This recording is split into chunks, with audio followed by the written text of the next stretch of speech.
निभाया, हर कल का बोझ जो तू उठाया, धीरे धीरे सब भुलाया।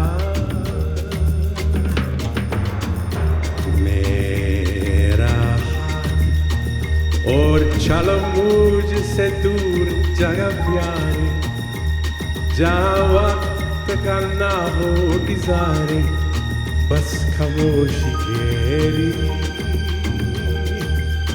जिस मन की शांति तुम दूर राहे हो, अपना ध्यान अंधार मोल सकते हो। खुद को समझने का वक्त ले, अपने सबसे अच्छा दोस्त बन, अंधार का खजाना तू, जो कभी खत्म न होगा काम। तेरे अंदर ही सब कुछ है, तू ही शांति प्रेम शक्ति है। तू था, तू है, तू हमेशा रहेगा, तू प्यारी आत्मा है।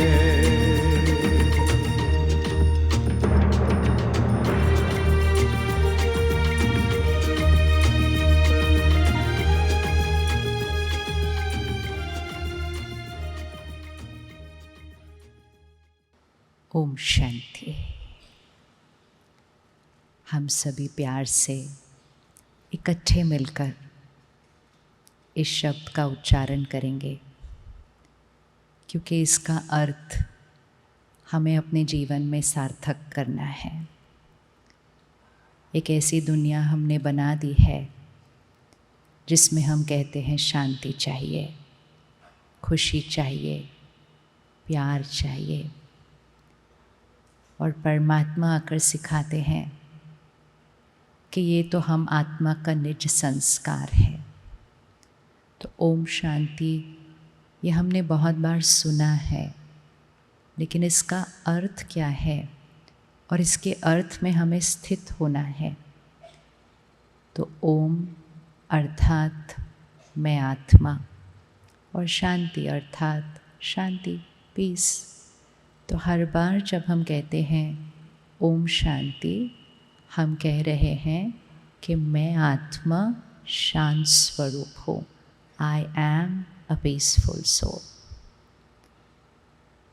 तो कहेंगे एक बार सब मिलकर, लेकिन सिर्फ कहना नहीं है, उसको फील करें, अपने आप को याद दिलाएं, और फिर इकट्ठे मिलकर कहेंगे ओम शांति।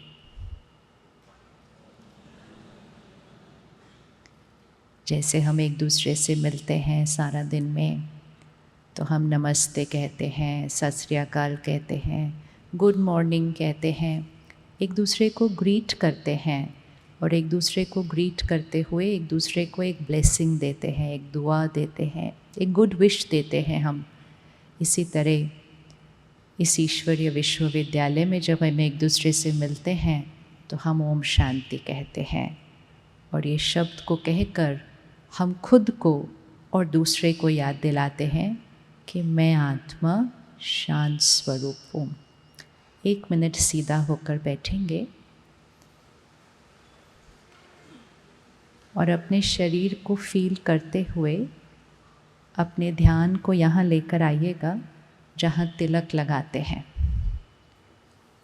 इधर सेंटर ऑफ द फोरहेड, दोनों आईब्रोज के बीच में, और बीच में एक पॉइंट होता है यहाँ। इसको उंगली रखेंगे 1 सेकेंड यहाँ पर, जहाँ तिलक लगाते हैं, बिंदी लगाते हैं, जहाँ हमने बहुत बार देखा है कि तीसरा नेत्र कहते हैं, थर्ड आई ऑफ विजडम है। उस पॉइंट पर अब उंगली नीचे रख सकते हैं। उस पॉइंट पर आप विजुअलाइज करेंगे कि एक छोटा सा चमकता हुआ सितारा है। ये वो स्थान है जहाँ से मैं शक्ति इस पूरे शरीर को चलाती हूँ। जब मैं शक्ति इस शरीर को छोड़ देती हूँ, ये शरीर कुछ नहीं कर सकता। राइट है? 1 सेकंड में आत्मा इस देह का त्याग करती है। The soul leaves the body. और वो जो हंसता था, चलता था, बोलता था, काम करता था, वो सिर्फ एक शरीर रह जाता है, जिसको हम कहते हैं अर्थी जा रही है। अर्थी मतलब जिसका रथी है वो चला गया। पीछे क्या रह गया? सिर्फ क्या रह गया पीछे? सिर्फ उसका रथ, द चैरियट। इस चैरियट को चलाने वाली शक्ति मैं आत्मा हूँ। उसको हम अलग अलग शब्दों में बोल सकते हैं। हम उसको पावर बोल सकते हैं, लाइट बोल सकते हैं, एनर्जी बोल सकते हैं, रूह बोल सकते हैं, स्पिरिट बोल सकते हैं, सोल बोल सकते हैं, कॉन्शियसनेस। शब्द तो बहुत सारे हैं। शब्द से मैटर नहीं करता कि हम कौन सा वर्ड यूज़ करते हैं। इम्पोर्टेंट है सारा दिन में चलते फिरते, काम करते, रिश्ते निभाते, एक दूसरे से मिलते, ये याद रहना है कि मैं आत्मा इस शरीर के द्वारा उस आत्मा से मिल रही हूँ। हम सारा दिन नहीं तो किससे मिल रहे होते हैं? जब किसी से मिलते हो तो किससे मिलते हैं?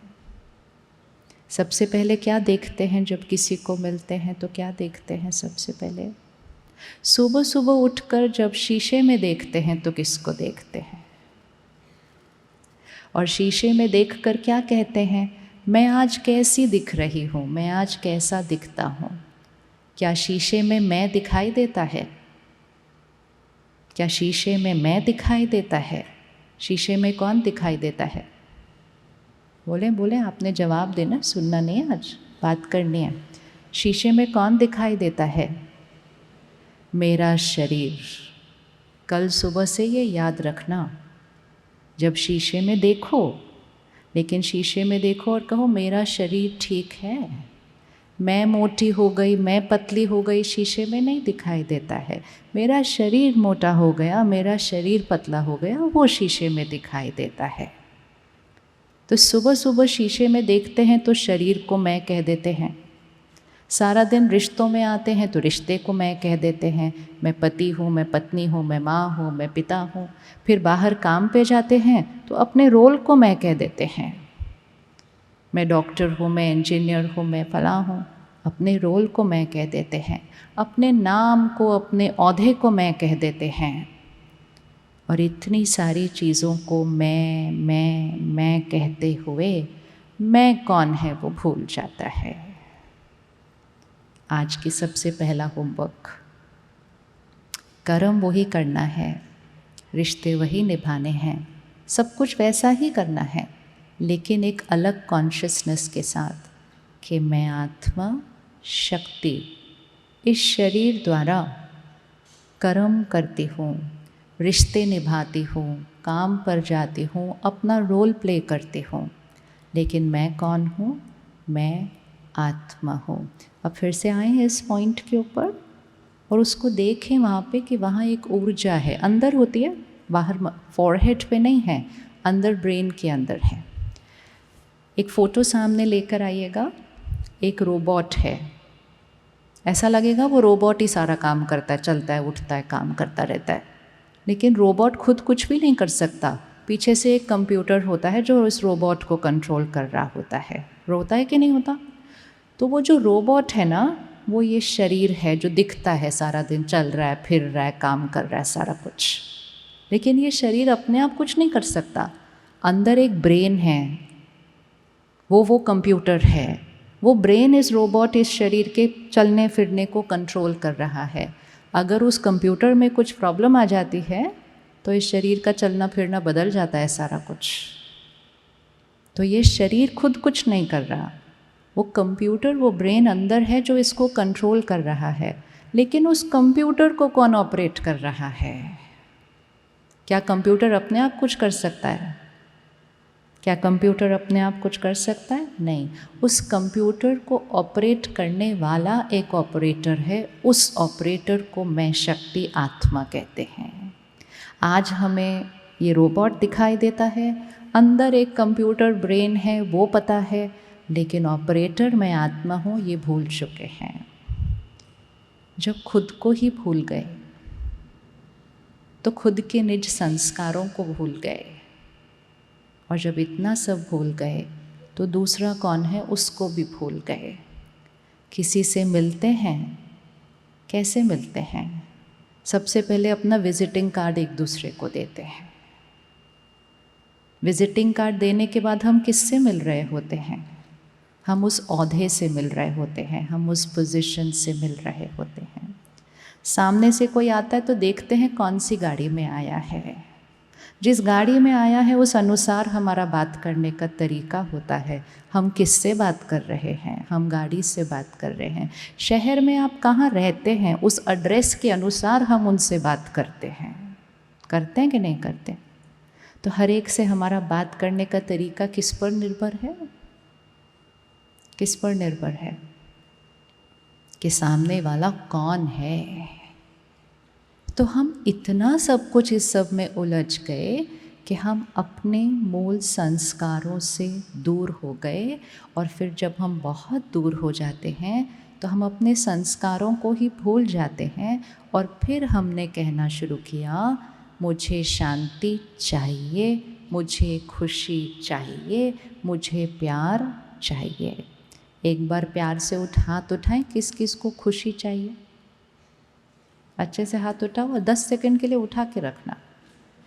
उठा के रखना, थोड़ा एक्सरसाइज होगा। अब हाथ उठाते हुए ज़रा चारों तरफ घूम के देखना कि कितने हाथ उठे हुए हैं। अच्छे से देखो, अच्छे से। ठीक है, अब हाथ नीचे रखो। भारत छोड़ के यहाँ आ गए।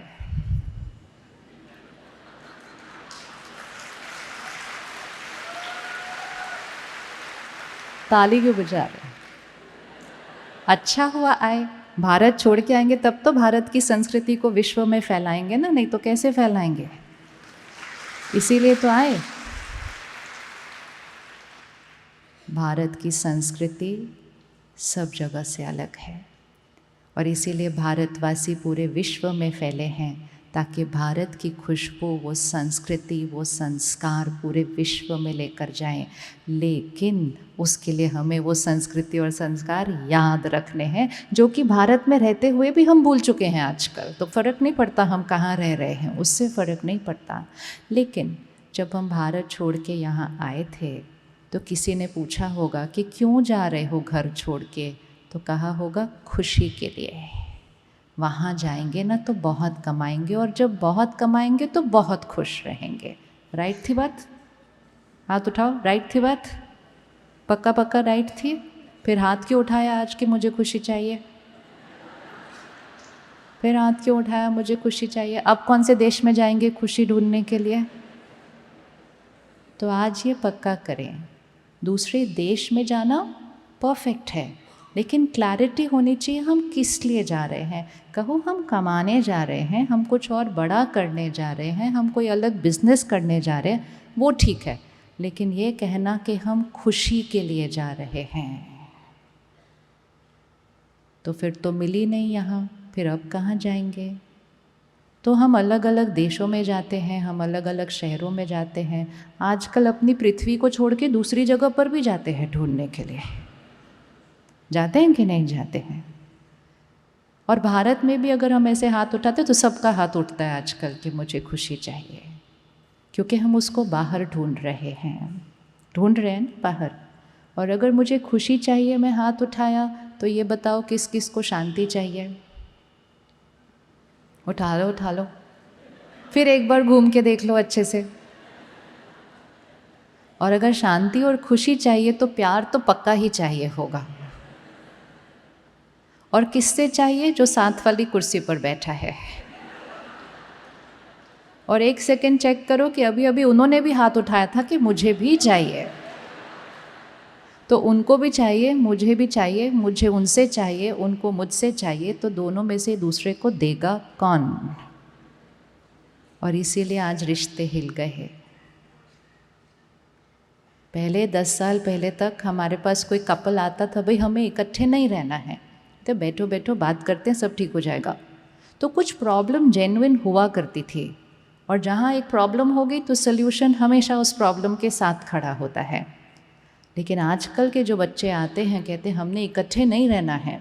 सुबह सुबह फेसबुक पे बड़ी अच्छी फ़ोटो डाली होती है अपनी, दूसरे देखकर लड़ाई कर लेते हैं उस संडे को, देखो वो कितने खुश हैं, हम कैसे हो गए हैं सारे। और शाम को आकर बात करते हैं कि हमें इकट्ठे नहीं रहना है। तो उनसे पूछो प्रॉब्लम क्या है, कहते नहीं प्रॉब्लम ऐसा कुछ नहीं है, फिर इकट्ठे क्यों नहीं रहना है? मुझे इनसे कुछ मिल नहीं रहा है, I am not getting anything in this relationship. ये आजकल की नई लाइन है। So the other person says I am also not getting anything, and then they both look at each other, जब I am not getting anything why should I live with you? जब मुझे आपसे कुछ मिल नहीं रहा तो मैं आपके साथ क्यों जीऊँ? तो हम रिश्ते में कैसे गए? हाथ करके दिखाएं, रिश्ते में कैसे गए? करो करो, करेंगे तो याद रहेगा क्या करते सारा दिन में। कैसे गए रिश्ते में? करो, क्या करने गए थे रिश्ते में? हाँ, और क्या करने जाना था? करें हाथ, अब करें, क्या करने जाना था? ये है भारत की संस्कृति। भारत की संस्कृति ये सिखाती है, ये सिखाती है। और आपको उस संस्कृति को यहाँ लेकर आना है, और इसको रिश्ते में नहीं, देश की हर आत्मा को सिर्फ देना देना देना है, और दे दे के उनको भी देना सिखा देना है कि ये है भारत की संस्कृति। भारत की संस्कृति देवी देवताओं की संस्कृति है, आदि सनातन देवी देवता धर्म की संस्कृति, अर्थात जहाँ हर आत्मा कैसी है। आज कौन सा दिन है? आज श्री जन्माष्टमी है। श्री कृष्ण की दुनिया, वो सत्युगी दुनिया, देवी देवताओं की दुनिया। देवी देवताओं के हाथ हमेशा कैसे होते हैं? करके दिखाओ कैसे होते हैं। 2 हाथ होते हैं तो देने वाले दिखाते हैं, 4 हाथ होते हैं तो देने वाले दिखाते हैं, अष्टभुजाधारी शक्ति दिखाते हैं तो देने वाले हाथ दिखाते हैं। और इसी के लिए उन्हें कहा जाता है देवी देवता, देने वाली आत्मा। और हम सबके भी पूर्वज देवी देवता हैं, राइट? किस किस के घर में एक नाम है जिनको कहते हैं ये मेरी कुल देवी है, ये मेरे कुल देवता है? हाथ उठाएं। अब देखो घूम के, कौन से कुल के हम बैठे हैं सारे यहाँ पर? हम कौन से कुल के बैठे हुए हैं? वो मेरी कुल देवी। इसको फील करो, इस वर्ड को। वो मेरी कुल देवी है, वो मेरे कुल देवता है। मतलब हम किसकी फैमिली के हैं? हम किसकी फैमिली के हैं? बोलो बोलो बोलो, बोलेंगे तो बन जाएंगे। हम किसके कुल के हैं? हम देवी देवता कुल के हैं। हम आजकल देवता की जगह लेवता बन चुके हैं। जैसे ही हम लेवता से फिर से देवता बन जाएंगे तो खुशी चाहिए नहीं होगी, सारा दिन खुशी रेडिएट करने वाली आत्मा बन जाएंगे। शांति चाहिए नहीं होगी, लेकिन बड़े से बड़ी परिस्थिति में शांत रहकर सबको शांति देने वाली आत्मा बन जाएंगे। आज के दिन कितना प्यारा हफ्ता चल रहा है। पहले रक्षाबंधन बनाया, फिर स्वतंत्रता दिवस मनाया, और फिर जब पवित्रता का धागा बांधा, स्वराज्य प्राप्त किया, तो फिर सृष्टि पर देवताओं की दुनिया, श्री कृष्ण जन्माष्टमी तो होनी ही थी। इसीलिए वो उसी ऑर्डर में आते हैं, इस तरह से उसी ऑर्डर में आते हैं। तो आज सिर्फ श्री कृष्ण जी को झूला झुलाना, उनको प्यार से माखन खिलाना, सिर्फ उतना नहीं करना है, सिर्फ उतना नहीं करना है। क्योंकि अब तो त्योहारों का समय शुरू हो गया ना। थोड़े दिन के बाद श्री गणेश चतुर्थी आएगी, उसके बाद नवरात्रि आएंगे, उसके बाद दिवाली आएगी। हर त्योहार कुछ दिनों का सेलिब्रेशन नहीं होता है।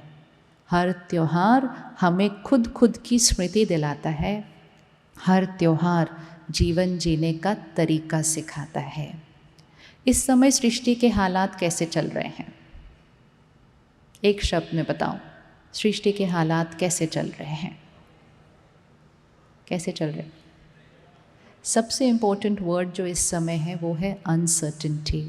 पता ही नहीं कल क्या होने वाला है, चाहे मेरे जीवन में, अपनों के जीवन में या दुनिया में। हर रोज़ कुछ न कुछ नई बात, नई खबर, नई चीज़ होती जाती है। और एक ऐसी दुनिया जहाँ आज हम 5000 सब ने हाथ उठाया कि शांति और खुशी चाहिए। इस युग को क्या कहेंगे? जहाँ शांति और खुशी ना अनुभव हो, उसको भी बाहर ढूंढना पड़े, इस युग को क्या कहेंगे? इसको कलयुग कहेंगे। कौन कौन मानता है हम कलयुग में रहते हैं? और कलयुग तो काफ़ी समय से चल रहा था, लेकिन अब जो आसार जाद हो रहे हैं, इसको घोर कलयुग कहते हैं। इसको घोर कलयुग रहते हैं।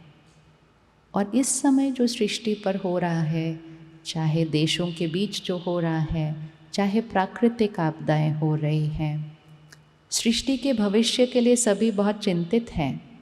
चाहे वो पॉलिटिकल फ्रेटर्निटी है, चाहे वो साइंटिस्ट है, क्लाइमेट को देख, सबके मन में बहुत अनिश्चितता है कि आगे इस सृष्टि का भविष्य क्या है।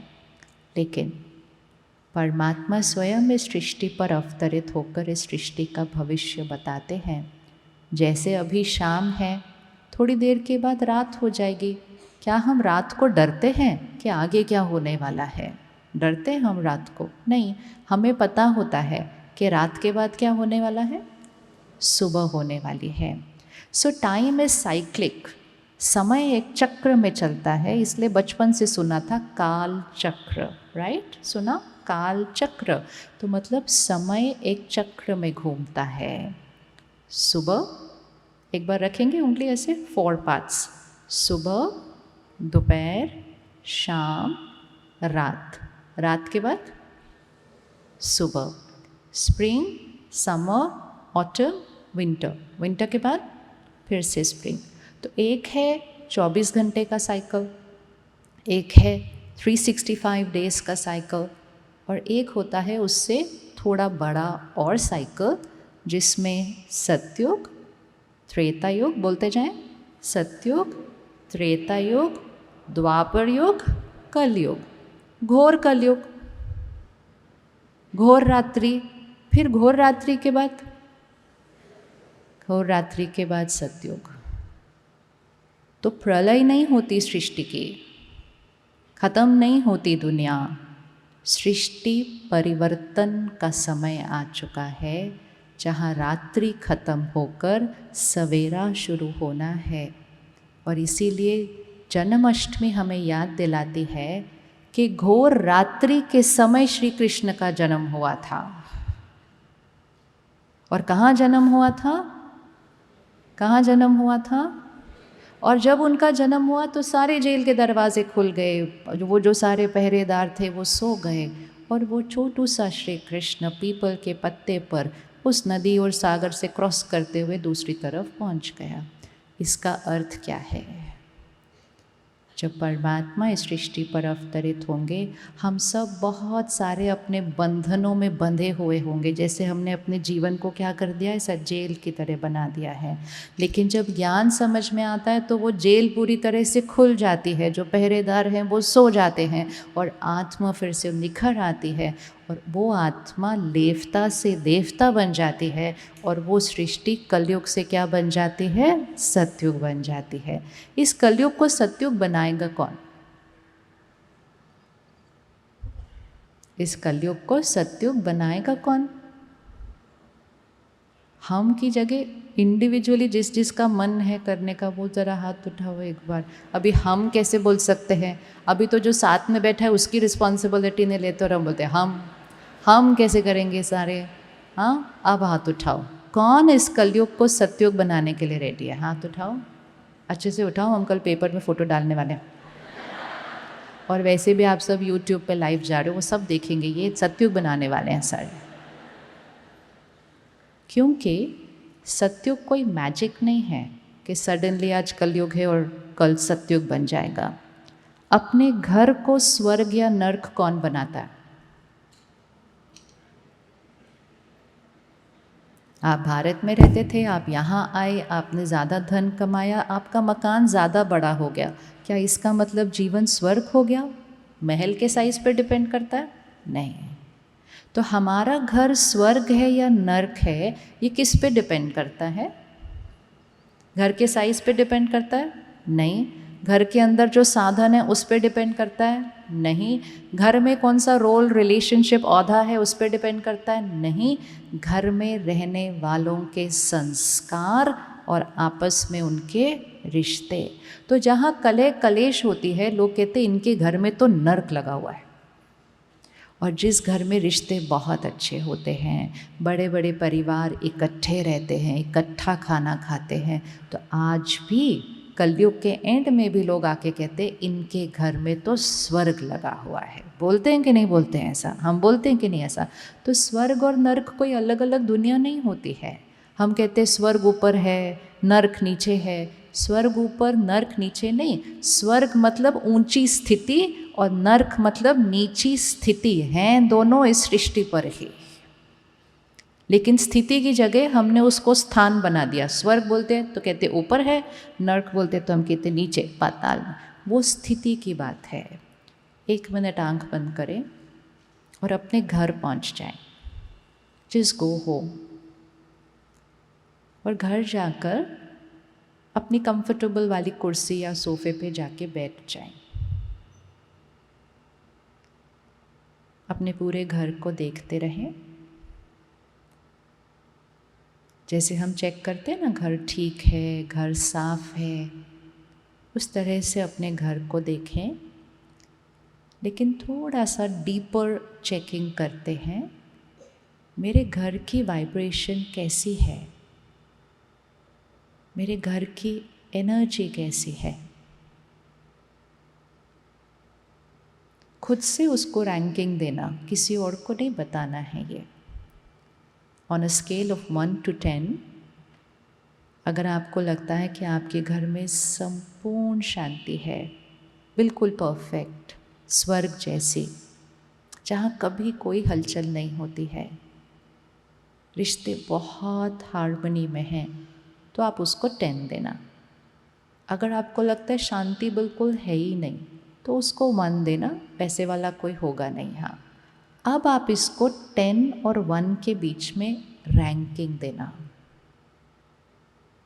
ये बहुत इम्पोर्टेंट है करना, क्योंकि कोई भी चीज़ को हम चेक करेंगे, उसकी क्वालिटी को देखेंगे, तो हम उसको चेंज भी कर सकते हैं। 1 to 10 में, ये किसी को आप बताने नहीं वाले हैं, 1 to 10 में अपने घर की वाइब्रेशन को रैंकिंग देना।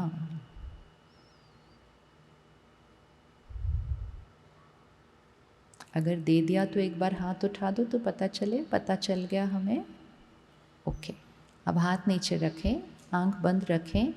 अब सिर्फ चेक करें कि अगर मुझे इसकी रैंकिंग को और ऊपर उठाना है, मतलब मैंने अगर 5 कहा, मुझे 8 तक लेकर जाना है, मैंने 8 कहा तो मुझे 10 तक लेकर जाना है। उसमें दूसरों को नहीं देखना, भले परिवार में सारे जो रहते हैं उसकी वजह से घर की वाइब्रेशन बनती है, लेकिन कोई एक भी उस घर की वाइब्रेशन को बदल सकता है। कभी कभी घर में कोई एक जना ही घर को नर्क बना सकता है। हाँ या ना? मानते हैं? कौन कौन मानता है कोई एक जना घर को नर्क बना सकता है? हाथ उठाओ, हु अग्रीज? Very good. अगर घर में एक जना घर को नर्क बना सकता है, तो घर में एक जना घर को स्वर्ग बना सकता है। हाँ या ना? अब हाथ उठाओ, कौन कौन वो बनने के लिए रेडी है। अब फिर से आंख बंद करो एंड जस्ट फील इट कि मुझे अपने घर को स्वर्ग बनाना है। और स्वर्ग मतलब ये नहीं कि प्रॉब्लम्स नहीं आएंगे, कलयुग में प्रॉब्लम्स आएंगी, लेकिन घर की एनर्जी क्या होगी वो हम पे डिपेंड करता है। प्रॉब्लम तो आएगी, कभी कोई बीमार हो सकता है, कभी नौकरी ऊपर नीचे हो सकती है, कभी देश का कानून बदल जाता है, कभी कुछ तो कभी कुछ। कलयुग के एंड पे ये सब तो होता रहेगा। ये सब तो तब खत्म होगा जब सृष्टि पर सतयुग आ जाएगा, लेकिन सृष्टि पर सतयुग आने के लिए मुझे अपनी स्थिति में सतयुग लाना पड़ता है पहले, और स्थिति में सतयुग लाकर मुझे अपने घर में सतयुग लाना होता है पहले।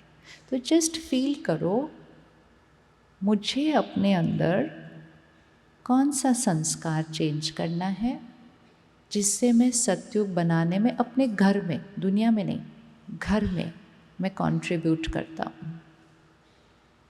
और अगर मेरे परिवार में कोई और किसी कलयुगी संस्कार से व्यवहार करता है तो मैं आत्मा उस समय सतयुग कैसे बना सकती हूँ। अब सिर्फ आज के दिन को देखो, सुबह से अभी तक घर में कौन कौन सी बातें हुई थी। किसी ने कुछ किया, किसी ने कोई व्यवहार किया, किसी ने चिल्लाया, किसी ने चिंता की। रोज़ कुछ ना कुछ तो होता रहता है।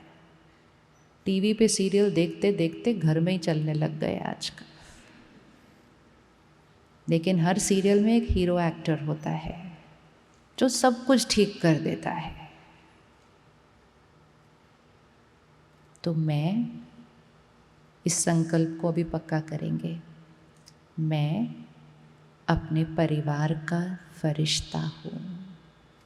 कहें हर एक इसको मन में पक्का करें अपने आप के साथ, मैं अपने परिवार का फरिश्ता हूँ। मैं अपने परिवार का आधार मूर्त हूँ, फाउंडेशन। मैं अपने परिवार का शक्ति स्तंभ हूँ। कोई भी हिले, कोई भी हलचल में आए, किसी को चिंता हो तो किसी को डर हो, मैं अपने परिवार का शक्ति स्तंभ हूँ। I am the power house of my family. मैं अपने परिवार का लाइट हाउस हूँ। लाइट हाउस क्या करता है? दिशा दिखाता है। लाइट हाउस भटके हुए को सही रास्ते पे ले जाता है। अब अपने परिवार में देखें, क्या किसी को इस समय शक्ति की ज़रूरत है?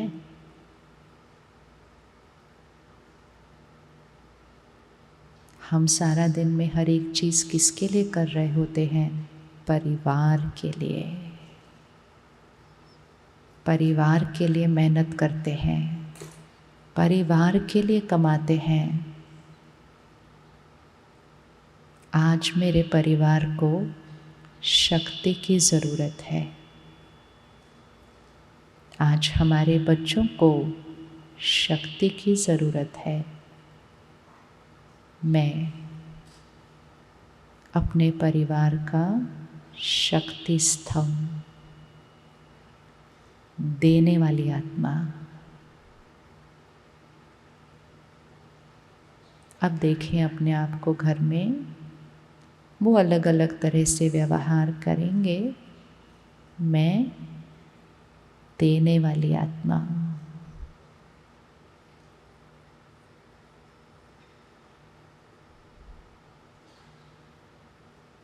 सिर्फ मेरी स्थिति से, मेरी वाइब्रेशन से, हलचल में आई हुई बात में भी हर एक का मन अचल शांत हो जाता है। Just by being who I am, I can change the minds of my family. Just by being who I am. अब हाथ उठाएं, कौन कौन ये बनने के लिए रेडी है। कैसा बनना है वो हम देखेंगे, पहले तैयार होना होता है कि मैं ये जिम्मेवारी अपने परिवार के लिए लेने के लिए रेडी हूँ। अब हाथ उठाओ सभी। और आपकी खुशखबरी, आपके साथ वाली कुर्सी ने भी हाथ उठा दिया। आधा आधा हो जाएगा। Okay, come back. इस समय हर एक को इसकी ज़रूरत है। आप में से किस किस को लगता है आपके बच्चों को शक्ति की ज़रूरत है? हाथ उठाओ। तो आपको लगता है थोड़ा सा बदले हुए हैं पहले से, है ना? उनकी कोई गलती नहीं है। फ़ोन की दुनिया में पैदा हुए हैं, सोशल मीडिया की दुनिया में बड़े हो रहे हैं और अब एआई की दुनिया को एक्सपोज होने वाले हैं। ये सारे जो साधन आते हैं ये जीवन को बहुत आसान बनाने के लिए आते हैं, और सच में इन सब ने जीवन को तो बहुत ही आसान बना दिया है। लेकिन उन साधनों को यूज़ करने वाला जब साधनों के साथ इतना उलझ जाता है कि साधना को ही छोड़ देता है, तो वो सबसे पहले तो साधनों का ही गुलाम बन जाता है। जरा अपने फ़ोन को हाथ में लेना, 1 सेकेंड लेकर तो आए होंगे उसको साथ में। बाकी सबको घर छोड़ के आ सकते, इसको नहीं छोड़ते हम कभी, इसको नहीं छोड़ेंगे हम कभी। 1 मिनट देखो उसको ज़रा अच्छे से, और एक बार साक्षी होकर चेक करो, मैं इस फ़ोन को मालिक बन के यूज़ करती हूँ या मैं इसका गुलाम बन चुकी हूँ।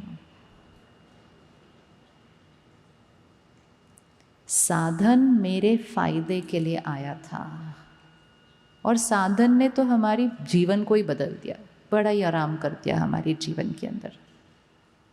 लेकिन साधन को यूज़ करते करते हम मालिक बन के यूज़ करने की बजाय जब गुलाम बन गए, तो साधन ने बाहर तो आराम दे दिया, लेकिन आत्मा की शक्ति गुलामी की वजह से घटनी शुरू हो गई।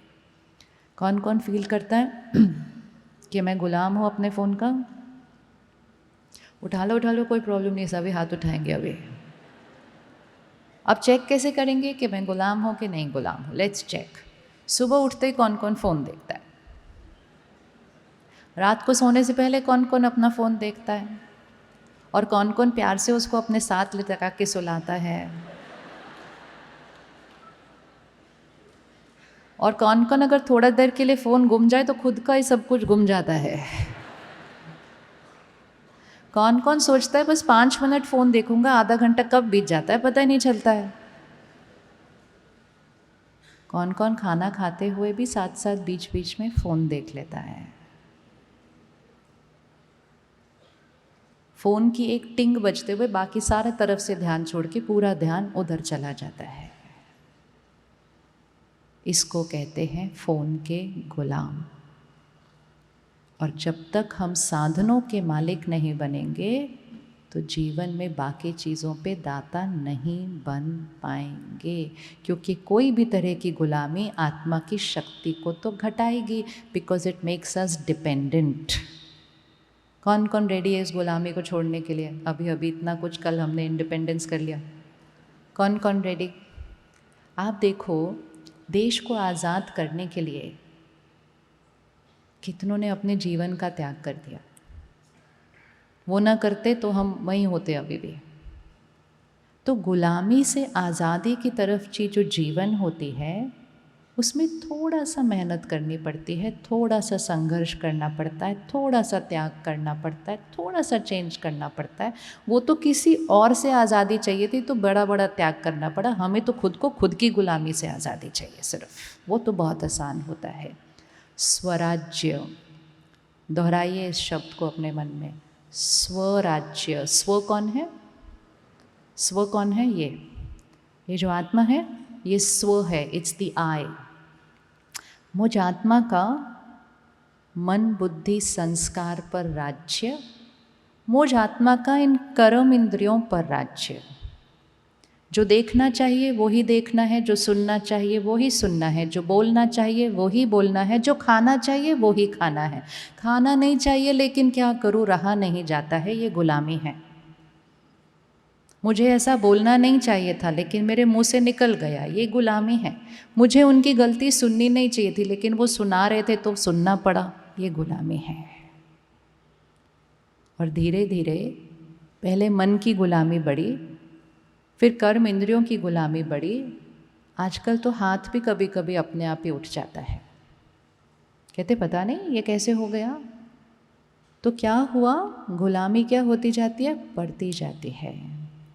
और जितनी ये गुलामी बढ़ती गई तो हम कलयुग में आ गए। सतयुग अर्थात संपूर्ण स्वराज्य अधिकारी आत्मा,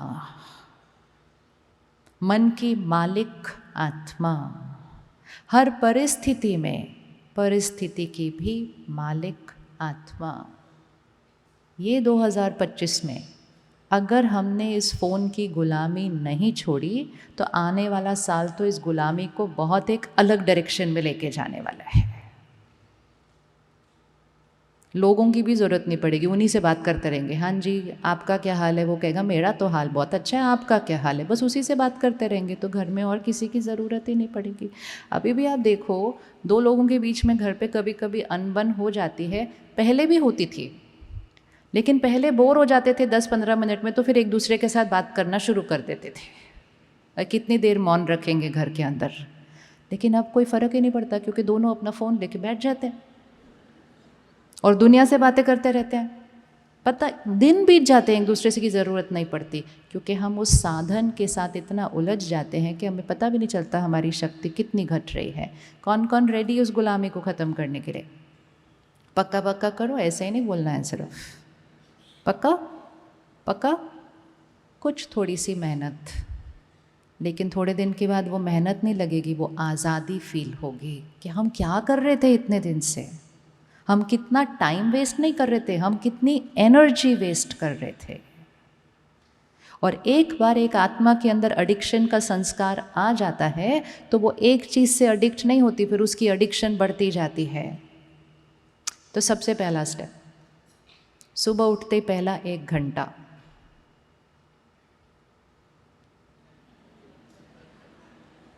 कर लेंगे। आपको पता है हम आखिरी जनरेशन है जो ये कर सकते हैं, क्योंकि हम पहले करा करते थे, क्योंकि हमारे पास पहले फ़ोन नहीं था। उनका क्या होगा जिनके पास बचपन से फ़ोन था? उनको तो पता ही नहीं सुबह उठ के करना क्या फिर बिना फ़ोन के। उनको तो पता ही नहीं रात को सोने से पहले क्या करेंगे अगर हम फ़ोन नहीं देखेंगे। So we are the last people who know how to do it. If we don't do it they can't do it. अपने बच्चों को देख कर मत बोला करेंगे फ़ोन रखो, फ़ोन कर रखो, सारा दिन फ़ोन के साथ बैठे रहते हो। हमारे कर्मों की वजह से वो तो पैदा ही उस एडिक्शन के साथ हुए हैं। तो आज़ादी उनको नहीं, सबसे पहले आज़ादी किसको दिलानी है? खुद को दिलानी है। खुद के संस्कारों के वाइब्रेशन को घर में फैलाना है, वायुमंडल को बदलना है। धीरे धीरे उनकी भी गुलामी ख़त्म होनी शुरू हो जाएगी और तभी वो दूसरी चीज़ों की एडिक्शन से भी छूटेंगे। तो खुद के लिए नहीं तो कम से कम उनके लिए अपनी गुलामी को ख़त्म करते हैं, घर के वातावरण को चेंज करते हैं। और इसमें सब इकट्ठे नहीं करेंगे, एक को जिम्मेवारी उठानी पड़ेगी। मैं अपने परिवार के लिए इसको करूँगा, मैं अपने घर के रिश्तों के लिए इसको करूँगा। कौन रेडी? तो कल सुबह का पहला घंटा कौन रेडी विदाउट फ़ोन? देखना हाँ, कल आपको आपकी गुलामी दिखाई देगी कैसे होती है। ऐसे मन कहेगा 5 मिनट देख लेते ना, उसके बाद रख देंगे 1 घंटे के लिए। ना ना ना, ऐसा नहीं कर सकते हैं। फिर मन कहेगा इतना भी कौन सी बड़ी बात है, 5 मिनट देखने से क्या हो जाता है। यही गुलामी है। बात फ़ोन की नहीं है, बात मन के खिंचाव की है।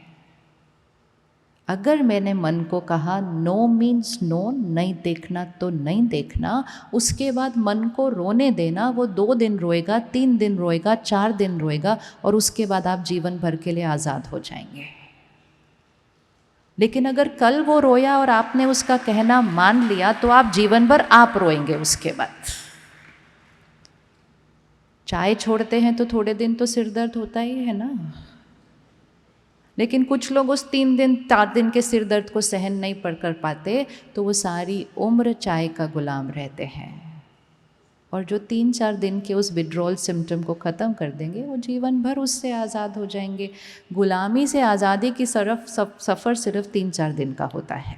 यस और नो? यस और नो? अरे बोलोगे तो ईजी होता जाएगा। इतना मुश्किल नहीं है वो जितना लग रहा है, ये बहुत आसान है। ठीक है, कल सुबह 1 घंटा कौन अब हाथ उठाओ? पक्का पक्का फ़ोटो खींच के आपकी कल, ये सब आने वाला है कल। 1 जना करो घर के अंदर इसको, सिर्फ ओनली 1।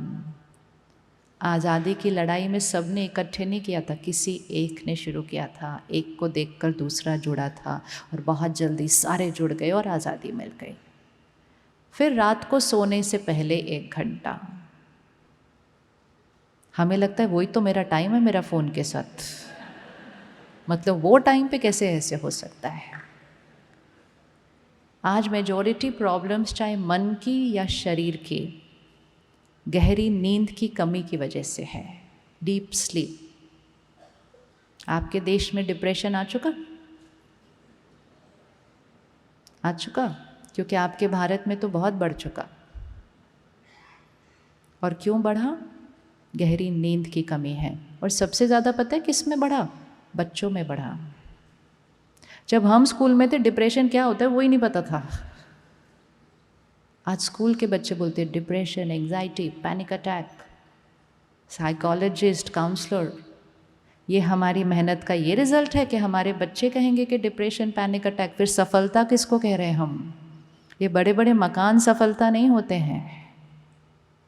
तो उसका एक ही कारण है, lack of deep sleep. And रात को सोने से पहले वो सारे विजुअल्स, वो सारे शब्द, वो सारी दुनिया की खबरें, वो घर टूटने वाले सीरियल देखकर हम सोते हैं। हमें लगता है थोड़ी देर देखा सो गए, हम थोड़ी देर देखा सो गए, लेकिन सोने से पहले जो हमने देखा वो नींद में हमारी सबकॉन्शियस के अंदर जाकर हमारी पर्सनालिटी बनना शुरू हो जाता है। बच्चों के जीवन में ऐसी कौन सी प्रॉब्लम आ गई जो उनको एंजाइटी और पैनिक अटैक हो रहा है? सब कुछ तो उनको आराम का मिला हुआ है। कोई मेहनत करनी पड़ रही है आज के बच्चे को? एसी के घर में रहता है, एसी के बस में बैठता है, स्कूल जाता है तो भी एसी में जाता है। हर चीज़ उनको एक क्लिक पे मिल जाती है। कौन सी मेहनत चल रही है उनके जीवन में? कौन सी प्रॉब्लम आई है जिसके लिए वो डिप्रेशन और एंजाइटी बोलते हैं? It's only this gadget. अब अगेन हम उनसे वो नहीं ले सकते, हमें थोड़ी मेहनत करनी पड़ेगी। अगर हम नहीं कर सकते वो बिल्कुल नहीं कर सकते। अब आप बोलो, आप उनके लिए ये करने के लिए रेडी है क्या? रेडी हो? रेडी हो? यस। रात को सोने से पहले कोई अच्छी किताब पढ़ें, राइट? परमात्मा को याद करें। सारा दिन में क्या हुआ उस चार्ट को देखें। भाई आज किसके लिए मैंने गलत सोचा, मैंने कौन सा कर्म आज सही नहीं किया, किसके लिए मैं नाराज़ हुआ, उसको क्षमा करें, लोगों से क्षमा मांगें, मन चित्त को साफ करें। बचपन से सीखा था मन चित्त को साफ करके योग निद्रा भी योग की तरह होनी चाहिए। आज हम सोने से पहले ही मन चित्त को पूरी तरह से जितना बचा है उतना मैला करके फिर सोते हैं। करते हैं कि नहीं करते? यस, ठीक है। सोने का समय कौन सा होना चाहिए? अगर फ़ोन को दूर रखेंगे तो जल्दी सो पाएंगे। यस और नो? हमें लगता है हम ऐसा उसको लेते कहते बस 5 मिनट देख के सोएंगे, आधा 1 घंटा ऐसे ही बीत जाता है। और जब देर से सोएंगे तो सुबह ब्रह्म मुहूर्त तो उठना पॉसिबल नहीं है। कौन कौन उठता है सुबह सूर्योदय से पहले? हाँ, और उठते ही फिर पहली चीज़ क्या करेंगे हम कल सुबह? सबसे इम्पोर्टेंट चीज़ है, फ़ोन को अपने कमरे में ही नहीं रखना है जिस कमरे में सोते हैं। रखना ही नहीं है। हम कहते पर मेरा तो उस पर अलार्म लगता है। याद है घड़ी मिलती है जिस पे अलार्म लगता है? मालूम है घड़ी मिलती है, लगाया करते थे हम पहले। ये सारे हमारे को स्टेप्स लेने पड़ेंगे उस गुलामी को फिनिश करने के लिए। ये एक गुलामी आपके मन को शक्ति और आपके तन को स्वास्थ्य देने वाली है और फिर अपने बच्चों को शक्ति मिलेगी। तो जो सुबह और रात का समय होता है ना, उस समय सबकॉन्शियस एक्टिव होता है। आपको फ़ोन देखना है, स्क्रॉल करना है, आप दिन में कीजिए। सुबह का पहला घंटा और रात का आखिरी घंटा बहुत डैमेजिंग है। दिन में आप कुछ भी देखेंगे वो ऊपर ऊपर की लेयर तक होगा, लेकिन रात को सोने से पहले और सुबह का पहला घंटा अंदर डीप। जैसे बेड पर बैठे हैं, चाय गिरी थोड़ी सी, चद्दर पर ही दाग लगेगा। और जैसे ही चद्दर पर चाय गिरती है हम सबसे पहले क्या करते हैं? क्या करते हैं आप? रहने देते हैं उसको, अगले दिन धुलेगी, करते हैं ऐसा? या दिवाली तो आ ही रही है तब साफ हो जाएगा, ऐसे करते? नहीं करते। क्या करते हैं, तुरंत पहले करके दिखाओ हाथ से। सबसे पहले क्या करते हैं उस टाइम, ऐसे, ताकि दाग सिर्फ चादर तक रहे, गद्दे में नहीं जाना चाहिए।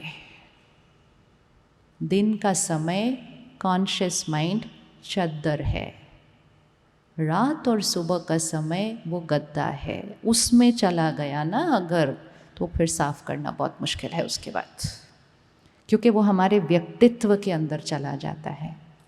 ठीक है, दोनों समय डन, पक्का पक्का। अब हाथ उठा लो, पक्का पक्का। सुबह 1 घंटा, कब से स्टार्ट करेंगे ये? कल नहीं, आज रात।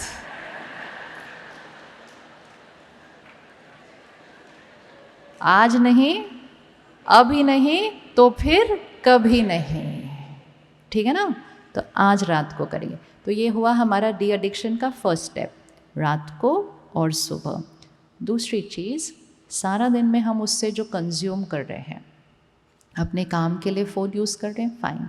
लेकिन ये जो सारे उन्होंने ट्रिक्स बना लिए हैं जिससे हम सारा दिन उसको घूरते रहते हैं, इसमें अब उसको फ़िल्टर करेंगे कि वही चीज़ ग्रहण करेंगे जो हम बनना चाहते हैं। कंटेंट हमारी इमोशनल डाइट है। आजकल हम खाने पीने का बहुत ध्यान रखते हैं, ये खाना ये नहीं खाना। उसी तरह क्या सुनना, क्या पढ़ना, क्या देखना, वही सुनना पढ़ना देखना जो आप बनना चाहते हैं। चीखने चिल्लाने वाला, निंदा करने वाला, एक दूसरे को नीचे गिराने वाला, ऐसा कंटेंट देखेंगे तो मन शांत और खुश कभी नहीं रह सकता। रखेंगे ध्यान? रखेंगे ध्यान? पक्का? और जब आप उसको देखते हैं ना, ऐसे आप बैठ के देख रहे हैं ना, भले आपके कान में वो लगा हुआ ईयरपॉड आप देख रहे हैं, लेकिन जो आप देख रहे हैं उसकी वाइब्रेशन आपके पूरे घर में फैल रही है। उसके शब्द आपके घर की हवा की ऊर्जा के अंदर चले जाते हैं, और फिर दूसरा भी उसको कैच करता है, और वो भी घर के दूसरे कोने में कुछ ऐसा देखना शुरू कर देता है। वायुमंडल इससे बनता है। सो बी वेरी केयरफुल। और वो सारी चीज़ें बनी ऐसे होती हैं कि अगर आप एक वीडियो देख लो, उसके बाद 10 दिन के लिए उसी तरह का वीडियो आता जाएगा आपके पास, और हमें लगता है यही सबसे ज़्यादा पॉपुलर है। अरे वो सिर्फ हमारे फ़ोन पे आ रहा है, दूसरों के फ़ोन पे नहीं आ रहा है। तो हमारी चॉइस हमारे पास ही वापस बार बार आती रहती है। तो तीसरा स्टेप क्या है?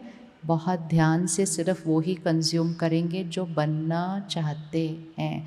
अगर शांति चाहिए तो अशांति वाला कोई कंटेंट अंदर नहीं डालना, महीने में शांति मिल जाएगी। लेकिन कितना भी मेडिटेशन कर लें, सब कुछ कर लें, शांत नहीं रहेंगे अगर अशांत होने वाला कंटेंट अंदर जा रहा है। डन? हो गया पक्का? कंटेंट कौन कौन कंटेंट परहेज? Restrict, not allowed. कोई अगर आपको व्हाट्सएप पे ऐसी चीज़ें फॉरवर्ड करता है, उसको खोलना बंद कर दो, हफ्ते बाद वो भेजना बंद कर देंगे। और अपने फ़ोन पर ऐसी चीज़ें होनी नहीं चाहिए। अशुद्ध कर रहे हैं वो मेरे घर के वायुमंडल को, डिलीट, बिल्कुल डिलीट। और अगर कोई बहुत ज़्यादा लोअर एनर्जी का भेज रहा है तो उनको प्यार से मैसेज भेजो, ये सब मेरे लिए नहीं है, मुझे मत भेजना, I don't want it on my phone. बोलो प्यार से दूसरे को, शायद दूसरे को भी वेकअप कॉल हो जाए कि मुझे भी नहीं करना चाहिए ऐसा। ठीक है जी, डन? 3 होमवर्क हो गए। चौथी चीज़, अपने फ़ोन के नोटिफिकेशन को साइलेंट कर दें अभी, फॉर एवर, सिर्फ इस 2 घंटे के लिए नहीं।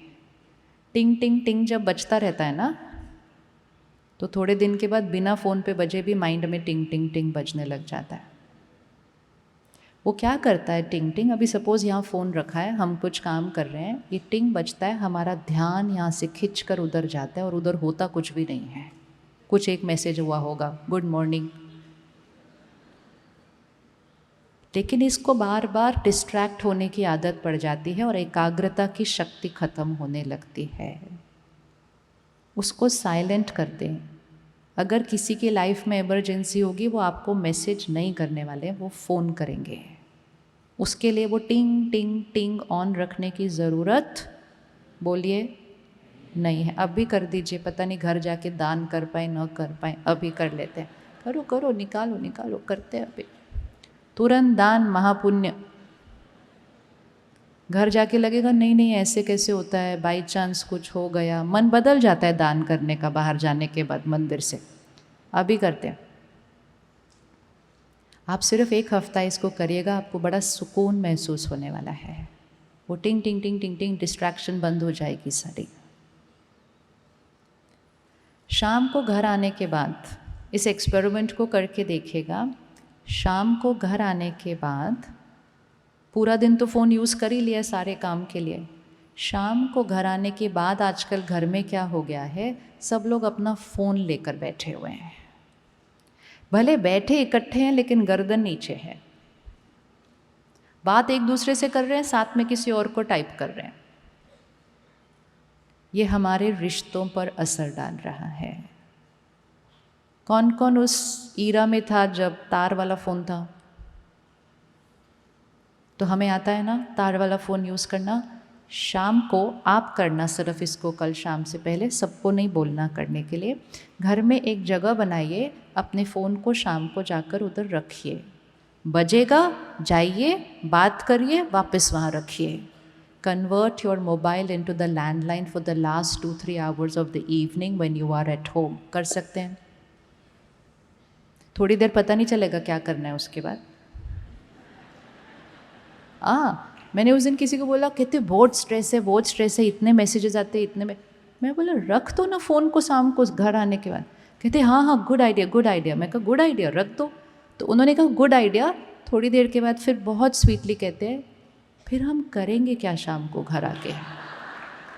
मैं कहा इतना डिफ़िकल्ट क्वेश्चन तो मैंने सोचा ही नहीं था कि हम शाम को करेंगे क्या घर आके अगर फ़ोन को साइड पे रख देंगे। सो ये विड्रॉल सिम्टम होगा। आप सोचो वो चीज़ हमारा कितना समय खींच रही है। मैंने कहा जो पहले किया करते थे वही करेंगे, सबसे बातें करेंगे, बैठेंगे, वॉक करेंगे, लेटेंगे, कुछ पढ़ेंगे। कहता किससे बातें करेंगे, बाकी सब थोड़ी रख रहे हैं अपना फ़ोन साइड के ऊपर वहाँ पर। It always has to start with one. और ये नहीं है कि हम फ़ोन बजेगा हम जाएंगे, बात करेंगे, लेकिन उसको वापस वहाँ रखेंगे। फ़ोन को सिर्फ फ़ोन की तरह यूज़ करेंगे। और जब खड़े होकर बात करनी पड़ती है, जल्दी बात पूरी होती है। कौन ये करने के लिए रेडी है? आप करके देखना, थोड़े दिन में आपका कोई एक और फैमिली मेम्बर ज़रूर रखेगा और थोड़े दिन में फिर से हम एक दूसरे से आई टू आई बात करना शुरू करेंगे। होगा कि नहीं? कलयुग से सतयुग के लिए ये छोटी छोटी चीज़ें भी बहुत ज़रूरी हैं, है ना? करनी है ज़रूरी चीज़ें। दूसरी चीज़, आपको याद है जब मोबाइल नया आया था तो पैसे लगते थे पर मिनट? कैसे बात करते थे हम तब? तो हम बोलते बोलना जल्दी बोल, क्या बात है, ऐसा बोलते थे हम। अभी हम बोलते थे अच्छा, हाँ जी, और क्या, फिर क्या, इसका क्या, उसका क्या, और 1 घंटे के बाद बोलते किस लिए फ़ोन किया था आपने? क्योंकि फ्री कर दिया ना उन्होंने। जो भी चीज़ इस तरह से फ्री मिल रही है वो एक्चुअली हमारे से बहुत कुछ लेकर जा रही है। शब्दों की एक ऊर्जा होती है। अगर हम अननेसेसरी ज़्यादा बोल रहे हैं ना, तो कुछ ना कुछ हमने गलत बोल ही देना है उसके अंदर। इसके बारे में पता है तुमको, उनके घर में क्या हुआ, उसका क्या हुआ, इसका क्या हुआ। काम की बात तो 2 मिनट में पूरी होती है। Conserve energy. शब्द मुख से सिर्फ वही निकलने चाहिए जो दूसरे को सुख और शक्ति देने वाले हैं। दूसरों की ग्लानि करके जो कर्म हम करते हैं उससे हमारा घर ही दूषित होता है, क्योंकि वो शब्द हमारे मन से हमारे घर के वायुमंडल में फैलते हैं। एयर फ्रेशनर उसका कुछ नहीं कर सकता है। ठीक है? तो इस ईश्वरीय विश्वविद्यालय में हमारा एक बहुत प्यारा स्लोगन है, कम बोलो, धीरे बोलो, मीठा बोलो। रिपीट करेंगे एक बार, कम बोलो, धीरे बोलो, मीठा बोलो। कुछ लोग हमें कहते हैं फिर बोलो क्या, फिर बोलो क्या? मैं कहा क्यों, कम बोलो, धीरे बोलो, मीठा बोलो। जब मोबाइल नहीं आए थे तो रिट्रीट सेंटर में एक एसटीडी बूथ हुआ करता था। जो लोग 2-3 दिन की रिट्रीट के लिए आते थे एसटीडी बूथ पर जाते थे, बात करते थे। तो वो एसटीडी बूथ पे बाहर लिखा था कम बोलो, धीरे बोलो, मीठा बोलो। तो एक भाई ऐसे ही वहाँ खड़ा था। मैं कहा क्या हुआ, करिए फ़ोन घर पे। कहते कम भी बोलना है, धीरे भी बोलना है, मीठा भी बोलना है। मैं कहा हाँ तो क्या हुआ? कहते छोड़ दो, ऐसी कोई इम्पोर्टेंट बात थी भी नहीं। चला गया। जीवन में कुछ नियम बनाने होते हैं, उसी से आत्मा की शक्ति वापस आती है। व्यर्थ बोलकर, इधर उधर का बोलकर, फिर डिस्कस करके वो प्रेसिडेंट को ऐसा तो नहीं करना चाहिए था ना, और वो प्राइम मिनिस्टर ऐसे तो कर सकता था ना। हम क्या कर रहे हैं? खुद का घर तो चलाया नहीं जा रहा हमसे। दूसरे के बारे में डिस्कस करके अपने घर की ऊर्जा को ही दूषित करते रहते हैं। क्या करते हैं? कौन सी बातें करते हैं? इससे क्या हुआ? हम अपने मुख के भी गुलाम, क्योंकि शब्दों को व्यर्थ गवाते गए ना, ऐसे ऐसे फेंकते जाते हैं। बीज को ऐसे ही ऐसे फेंकते जाएंगे तो कोई फल नहीं निकलेगा उस बीज से। उस बीज को बहुत ध्यान से बोना होता है। तो परमात्मा कहते हैं आपके शब्द ऐसे हों कि हर शब्द एक महावाक्य बन जाए, वाक्य भी नहीं, एक महावाक्य बन जाए। तो कल से फ़ोन के साथ कम बोलो, धीरे बोलो, मीठा बोलो, ऐसे बोलो जैसे पैसे लग रहे हैं। हमें लगता है फ्री में है क्योंकि पैसे नहीं खर्च हो रहे, लेकिन शक्ति बहुत सारी वेस्ट हो रही है, कर्म बहुत बन रहे हैं। जब फ्री में बात करेंगे ना तो कर्म कहीं ना कहीं बिगड़ेंगे ही बिगड़ेंगे। तो अपने फ़ोन पे एक वॉलपेपर नहीं होता, उस पे ही लिख दो, कम बोलो, मीठा बोलो, धीरे बोलो, अपने आप याद आ जाएगा। और हर शब्द ऐसे बोलो जो दूसरे को दुआ और शक्ति दे रहे हैं। अच्छा बोलो। जब तक मुख अच्छा बोलना नहीं शुरू करेगा, मन की गहराई तक तो शुद्धता के लिए पहुंच ही नहीं सकते हम। ठीक, डन। तो फ़ोन कहाँ रखेंगे शाम को? कब से करेंगे ये? आज से। हर चीज़ आज ही करनी है। और कॉन्वर्सेशंस को क्या करते जाओ? छोटा, शॉर्ट, मीनिंगफुल, पावरफुल। शॉर्ट करेंगे ना, मीनिंगफुल होगा, अर्थ सहित होगा। अर्थहीन शब्द, मीनिंगलेस। आधा घंटा, 1 घंटा बात कर रहे होते हैं, दूसरा जना कमरे में बोल रहा होता है, भाई क्या इतनी देर बात कर रहे हो? कहते आ रही हूँ, आ रही हूँ, आ रही हूँ। जब 1 घंटे के बाद आते हैं तो पूछते क्या बातें चल रही थी? कुछ नहीं, बस इधर कुछ नहीं। 1 hour गॉन। एक ऐसे ईरा में जब कहते हैं मरने की भी फुर्सत नहीं है।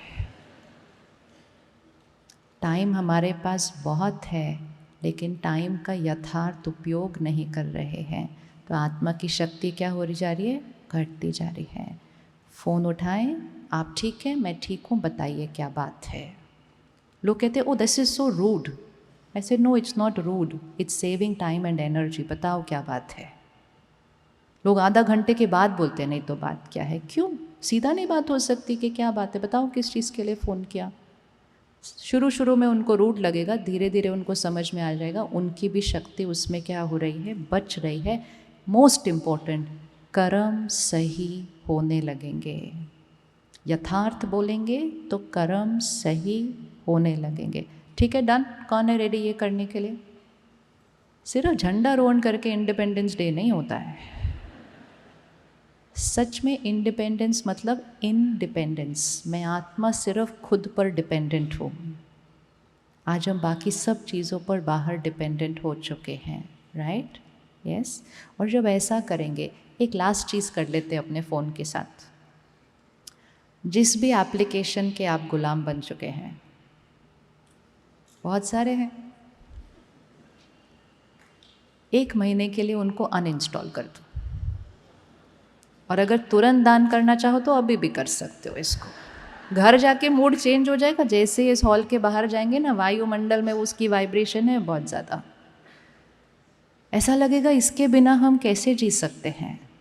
थोड़े दिन के बाद लगेगा इसके साथ हम क्यों अपनी एनर्जी वेस्ट कर रहे थे।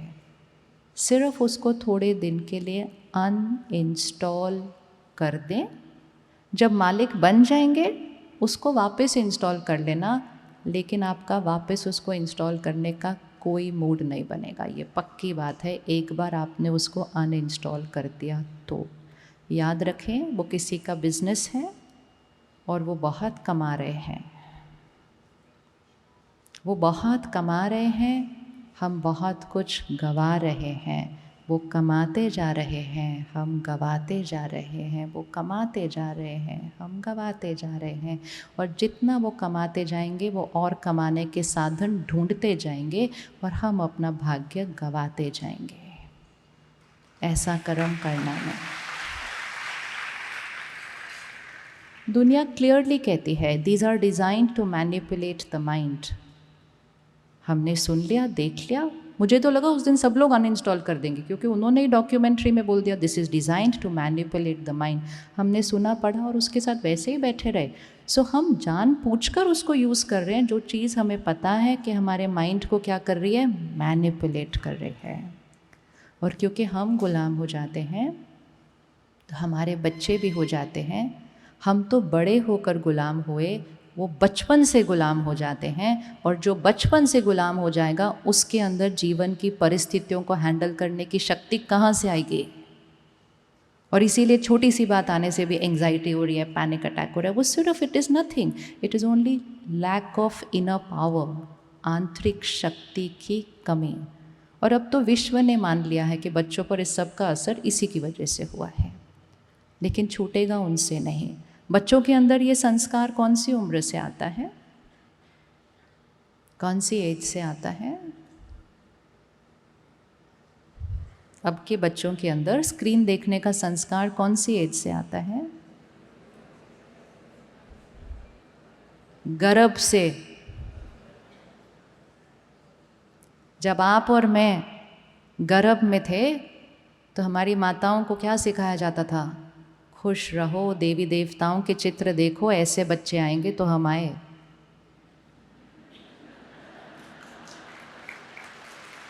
आजकल की मम्मियाँ किसके चित्र देख रही हैं जब उनके गर्भ में है वो आत्मा? क्या देख रही हैं वो? और फिर कहते हैं आजकल के बच्चे ऐसे क्यों कर रहे हैं? गर्भ में ही कौन से संस्कार दे दिए उनको। तो इसलिए जो भी चाहता है कि वो इस दुनिया में एक नए बच्चे को लेकर आए, उसको कुछ त्याग करना पड़ेगा, कुछ तप करना पड़ेगा, तभी आप इस दुनिया में एक फरिश्ते को और देवता को ला सकते हो। नहीं तो और गुलामी बढ़ाने का कोई फ़ायदा नहीं है। आगे संभालना बहुत मुश्किल आपको ही होने वाला है। तो कौन सी उम्र से स्टार्ट हो रहा है? गर्भ। गर्भ संस्कार सबसे पावरफुल संस्कार होते हैं। और आखिरी डे एडिक्शन, भोजन के टाइम फ़ोन नहीं होना चाहिए। खाने के टाइम फ़ोन, टीवी, लैपटॉप, सब स्क्रीन्स बंद होनी चाहिए। भोजन मन और तन दोनों को शक्ति देता है, लेकिन बिना सोचे खा रहे हैं, सिर्फ खा रहे हैं, पता भी नहीं क्या खा रहे हैं। और वो सारे शब्द सुन रहे हैं, वो सारे दृश्य देख रहे हैं, तो भोजन की वाइब्रेशन क्या हो जाएगी? बोलिए, लाइन क्या होती है? जैसा अन्न वैसा मन, जैसा मन वैसा तन। लेकिन अन्न के सामने ही इतने अशुद्ध शब्द और अशुद्ध संस्कार और अशुद्ध दृश्य आ रहे हैं, तो मन और तन शक्तिशाली होगा कैसे उसके बाद? कर सकते हैं फ़ोन के बिना, टीवी के बिना भोजन, बिना स्क्रीन के खाना खाना? कौन परिवार इसको मर्यादा बना सकता है अपने? इसके लिए तो समय भी नहीं निकालना और इसके लिए अपने बच्चों को चॉइस भी नहीं देना। बोलना ये इस घर का संस्कार है कि खाना खाने के टाइम हमारे घर में कोई स्क्रीन ऑन नहीं होगी। कौन रेडी करने के लिए? कोई लड़े, कोई झगड़ा करे, कुछ भी करने दो, बोलो ये इस घर का नियम है, खाना खाने में सिर्फ 10 मिनट लगते हैं। लेकिन उस 10 मिनट में भाग्य बदल जाता है, क्योंकि जैसा अन्न होता है वैसा मन होता है। कर लिया? फटाफट से रिवाइज कर ले। रात का आखिरी घंटा, सुबह का पहला घंटा, कंटेंट की क्वालिटी कौन सी देख रहे हैं, नोटिफिकेशन बंद, कम बोलो, धीरे बोलो, मीठा बोलो, यथार्थ बोलो, अर्थ सहित बोलो, दुआएं देता हुआ बोलो, श्रेष्ठ कर्म करते हुए बोलो। शाम को आके फ़ोन को कहाँ रख दो? मोबाइल को तार वाला फ़ोन बना दो, लैंडलाइन बना दो, ठीक है? और लास्ट क्या करना है? खाना खाने के टाइम। अब अगर आपने आज से ये शुरू कर दिया, 1 महीने के अंदर आपकी शक्ति यहाँ से यहाँ आ जाएगी। अब जैसे ही साधनों की गुलामी को ख़त्म करके शक्ति को बढ़ाया, उसके बाद आओ खाने पीने की गुलामी के ऊपर। स्वाद के लिए खाना बंद करें, स्वास्थ्य के लिए खाना शुरू करें। अचानक बीमारियां बहुत बढ़ गई हैं, राइट और रॉन्ग? यस, कोई उम्र का भी पता नहीं, कभी भी शरीर छोड़ रहे हैं। तो हमें अब स्वास्थ्य के लिए भोजन खाना है। कभी कभी कुछ चटपटा खाया, that is a different thing. Shift your consciousness. जितना हेल्दी खाएंगे, हल्का खाएंगे, लाइट फील करेगा। सिर्फ शरीर नहीं, मन भी लाइट फील करता है। तामसिक भोजन से शिफ्ट होकर सात्विक भोजन खाना शुरू करें। देवी देवताओं के युग में जाना है। किसी की हत्या और मृत्यु से स्वास्थ्य किसी को नहीं मिल सकता है। उसकी वाइब्रेशन में हेल्थ नहीं है, उसकी वाइब्रेशन में डेथ है। करें 1 महीना। वैसे ही नवरात्रे आने वाली है अभी थोड़े दिन बाद, हम थोड़ा पहले कर लेते हैं तो 10वें दिन हमारा रावण पूरी तरह से ख़त्म हो जाएगा। फिर एक स्लॉटर हाउस में कौन सी एनर्जी होगी? चीख रहा है वो पशु, चिल्ला रहा है, रो रहा है, आंखों से आंसू निकल रहे हैं। सड़क पर देखते हैं कोई पापी है, रो रहा है, तो खुद को रोना आ जाता है आप लोगों को। कहते ओ आई फील वेरी सॉरी। वो वहाँ जब हत्या हो रही होती है उसके लिए फील सॉरी नहीं होता, और उसको तो अपने अंदर डाल देते हैं। जैसा अन्न वैसा मन होता है। दुख, दर्द, हिंसा, डर, शोर, नफरत, इस एनर्जी का खाना नहीं खाना है। सत्युग बनाना है, वाइब्रेशन को कहाँ लेकर जाना है? बहुत ऊपर लेकर जाना है, तब ऐसे बनेंगे। नवरात्रों में क्यों सात्विक खाना खाते हैं? क्योंकि नवरात्रों में हम डिविनिटी का आह्वान कर रहे हैं, हम शक्ति का आह्वान कर रहे हैं। तो अगर जीवन में दिव्यता चाहिए, शक्ति चाहिए, तो हम वेजिटेरियन खाना खाते हैं। तो 9 दिन क्यों चाहिए सिर्फ डिविनिटी और शक्ति? और वो 9 दिन भी गिनते हैं, 2 दिन हो गए, 3 दिन हो गए। कोई बोलता है चल घूमने चल के, तो बोर क्या घूमना है, जाके 8वें दिन के बाद जाएंगे घूमने के लिए। उसको बोरिंग बोल के भी कवर करते, बट पूरा तो करो 9 दिन अपने। इट्स डिविनिटी, इट्स पावर, वो शक्ति है। उसके लिए अन्न की शुद्धता ज़रूरी हो।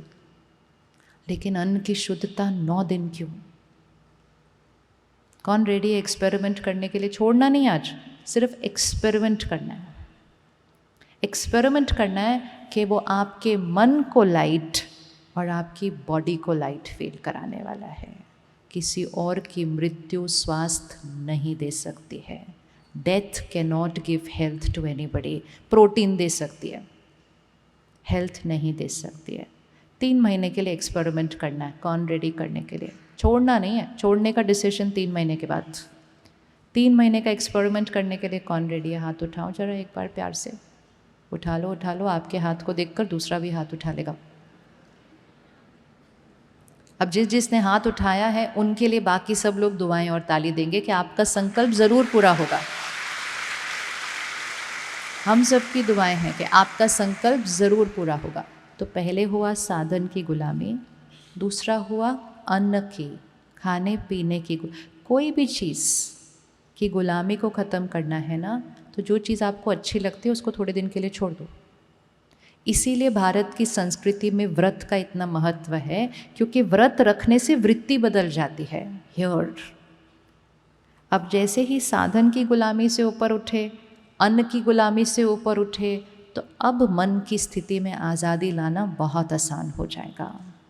जो खाने की गुलामी को नहीं छोड़ सकता, डॉक्टर ने बोला मीठा नहीं खाऊं पर मेरा नहीं चलता, मुझे तो खाना ही पड़ता है, वो फिर सोच और शब्दों की गुलामी तक नहीं पहुंचेगा कभी भी। इसीलिए we have to go step by step, 1, 2 and 3। अब आओ मन की गुलामी के ऊपर। मन किस किस चीज़ का गुलाम है?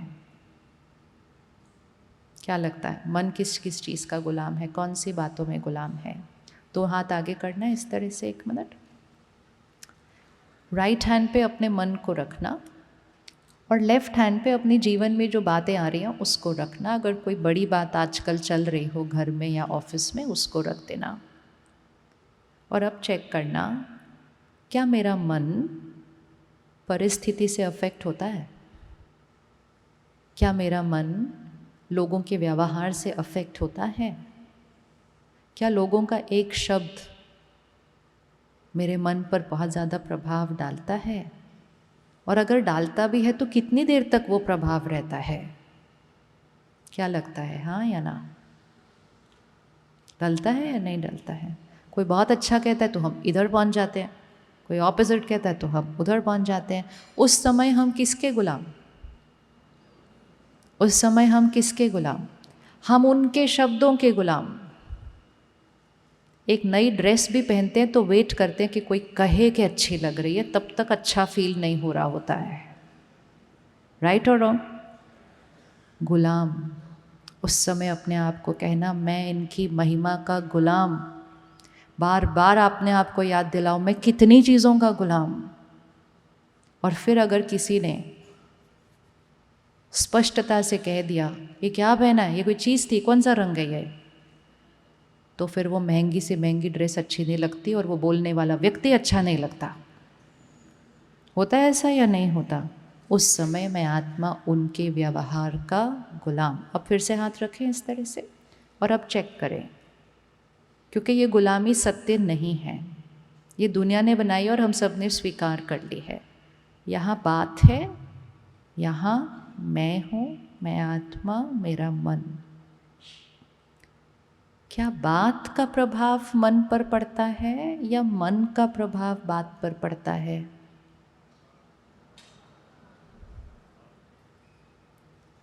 घर का वायुमंडल आपके मन की स्थिति बनाता है या आपके मन की स्थिति घर का वायुमंडल बनाती है? रिश्ते आपके मन की स्थिति बनाते हैं या आपके मन की स्थिति रिश्ता बनाता है? शरीर का स्वास्थ्य आपके मन पर अफेक्ट करता है या आपका मन शरीर के स्वास्थ्य पर अफेक्ट करता है? कौन किस पर निर्भर है? किस किस को पिछले 3 दिन में गुस्सा आया? 1 मिनट आंख बंद करें, उस सीन को वापस लेकर आते हैं, मन पर लेकर आना है जी। अच्छा, बहुत सारे थे, एक सिलेक्ट कर लेते हैं। सिर्फ साक्षी होकर उस दृश्य को अभी देखें। क्या हुआ था? किसने क्या कहा था? क्या बात थी? क्या कह दिया था उन्होंने? और जब वो सब हुआ था तो मैंने क्या कहा? कैसा फील किया? मेरे शब्द कैसे थे? मेरी आवाज़ कैसी थी? मेरा बोलने का लहजा कैसा था? सब कुछ को अच्छे से देख लो। और उस टाइम वो कितना राइट लग रहा था मेरा व्यवहार, बिल्कुल सही। उसने किया ही ऐसा, गुस्सा तो करना ही था।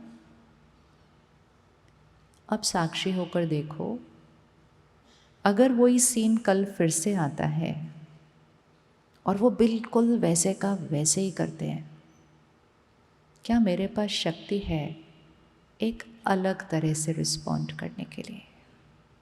और अगर हाँ, तो उसको करते हुए देखिएगा अभी, क्योंकि जिस दृश्य को आप अभी देखेंगे वो आपके ऊपर रिकॉर्ड होता जाएगा, सबकॉन्शियस में जाता है, वो प्रोग्रामिंग हो जाती है। एक अलग तरीका, चाहे बात वही कहनी है लेकिन बात कहने का तरीका, शब्दों का उपयोग, उसको थोड़ा सा चेंज कीजिए, जिससे मन शांत रहेगा, शरीर स्वस्थ रहेगा, रिश्ते ठीक रहेंगे एंड सबसे इम्पोर्टेंट, घर का वायुमंडल शुद्ध रहेगा, क्योंकि वो वायुमंडल ही हमारे बच्चों की शक्ति बनाएगा।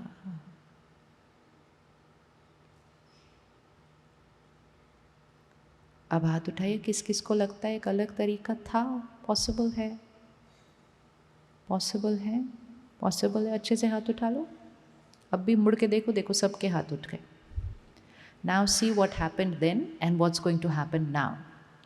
उस दिन जब ये हुआ तो हम अपनी पुरानी प्रोग्रामिंग से चल रहे थे कि उन्होंने ऐसा किया तो डिस्टर्ब तो होना ही है, बात ऐसी थी तो बुरा लगना ही है, ये हमारी वोकैबुलरी हो गई है। प्रॉब्लम आएगी तो चिंता होनी ही है, होनी नहीं है, चॉइस है। बात यहाँ तक आ सकती है, यहाँ बात शरीर में भी आ सकती है, लेकिन यहाँ, अब उंगली रखें, यहाँ बात नहीं घुसती है।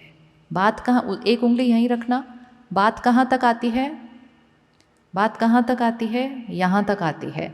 यहाँ पर क्या होने वाला है? एक एक सोच जो चलेगी, उसने ऐसा क्यों किया, ये क्यों किया, वैसे क्यों किया, ऐसे नहीं करना चाहिए था, ये सब जो अंदर की कमेंट्री है, ये कमेंट्री बात बनाती है या बात को देखते हुए ये कमेंट्री हम बनाते हैं? कौन बनाता है? जरा अच्छे से बोलेंगे तो कमेंट्री चेंज हो जाएगी। उस कमेंट्री को कौन बनाता है? एक कहानी बाहर चलती है, एक कहानी अंदर चलती है। बाहर की कहानी शायद हमारे कंट्रोल में न हो, अंदर की कहानी कौन लिख रहा होता है? अंदर की कहानी कौन लिख रहा है? रखो उंगली उन पर। बाहर की कहानी कौन लिख रहे हैं? अंदर की कहानी कौन लिख रहा है?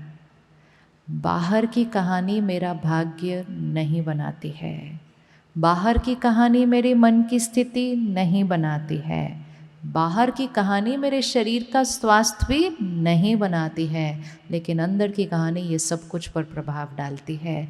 और अंदर की कहानी लिखने वाला कौन? लिखने वाला कौन? तो मेडिटेशन, राजयोग अंदर की कहानी लिखना सिखाता है। अभी तक तो क्या हो गया, हम ऑटो मोड में चले गए, जो बाहर की कहानी वही अंदर की कहानी। और धीरे धीरे तो शक्ति इतनी कम हो गई है कि बाहर की कहानी उतनी बुरी नहीं है जितनी अंदर की कहानी हो चुकी है। क्योंकि एक बार शक्ति कम होती जाती है ना, तो फिर तो बाहर जो है वो उतना नहीं दिखाई देता, उससे ज़्यादा बड़ा दिखाई देता है। और जब शक्ति बढ़ा देते हैं तो बाहर की बड़ी बात की भी कहानी अंदर छोटी बन जाती है और अलग क्वालिटी की बन जाती है। Ready to change the story inside? Ready? चलो 1 मिनट आंख बंद करो, अपनी जीवन की कोई भी स्टोरी सामने लेकर आओ। मतलब जीवन में जो भी परिस्थिति चल रही है, शरीर की हेल्थ हो सकती है, घर में कोई प्रॉब्लम हो सकती है, जॉब की हो सकती है, देश में हो सकती है, कुछ भी जो आपको लगता है इस समय आपकी लाइफ की प्रॉब्लम है, उसको सामने लेकर आओ। और वो बहुत रियल है, प्रॉब्लम बड़ी भी बहुत है, इट्स वेरी रियल, कोई कहानी नहीं है, वो रियल प्रॉब्लम है। लेकिन अब वो देखना कि वो प्रॉब्लम बाहर ही है। और अब एक चीज़ को साक्षी होकर इस समय फिक्स करना, इस बारे में जिस तरह से हम सोचेंगे, फिर हम जो बोलेंगे, वो वाइब्रेशन उस प्रॉब्लम तक पहुंचेगी। इवन एक सिंपल प्रॉब्लम ले लीजिए, मेरे शरीर में कोई बीमारी है, मतलब छोटी सी, या मेरे शरीर में कहीं कुछ दर्द हो रहा है, ये मेरी लाइफ की एक प्रॉब्लम है, लेट्स से। और मेरी कहानी क्या चली? मैं बीमार, मैं बीमार, मैं बीमार, हाय मैं बीमार। प्रॉब्लम थी बीमारी की, लेकिन जितना मैंने गाना बनाया मैं बीमार, मैं बीमार, मैं बीमार, तो मन की स्थिति क्या हो गई? मन की स्थिति क्या हुई? और जब मन की स्थिति डिस्टर्ब हुई तो उसका वाइब्रेशन किस पर पहुंचा? शरीर पर पहुंचा। और वो शरीर जो बीमार था, वो वाइब्रेशन मिलने से वो बीमारी क्या हुई? अच्छे से बोलो, पक्का हो जाएगा। इस इक्वेशन को याद रखना, सृष्टि से संकल्प नहीं बनता, संकल्प से सृष्टि बनती है। रिपीट करें, सृष्टि से संकल्प नहीं बनता, प्रॉब्लम से सोच नहीं बनती है, शरीर की हेल्थ से मन की स्थिति नहीं बनती है, दूसरे के व्यवहार से मन की स्थिति नहीं बनती है, मन की स्थिति से सृष्टि बनती है, क्योंकि संकल्प से सृष्टि बनती है। ये एक और स्लोगन है जो आपको अपने वॉलपेपर के कोट पे या कमरे में लगा के रखना है, मेरे संकल्प से मेरी सृष्टि बनती है। राइट और रॉन्ग? राइट? अग्री? कौन कौन अग्री कर रहा है? तो आज की पहला होमवर्क ये करना है हमें। सबसे पहले ये याद रखना है, बात है, उस पर तो कोई डिस्कशन ही नहीं है कि बात है, उनका व्यवहार गलत है, उस पर भी कोई डिस्कशन नहीं है, लेकिन यहाँ जो चलेगा उसका मालिक कौन, उसकी चॉइस किसके पास है। तो आज से कुछ शब्दों को चेंज करेंगे। उन्होंने मुझे गुस्सा दिलाया, चेंज करें आप इसको, करें कहानी चेंज करनी है। पुराना वाला गाना था उन्होंने मुझे गुस्सा दिलाया, आप चेंज करें अभी उसको। उन्होंने गुस्सा दिलाया, चेंज करें हम उसको।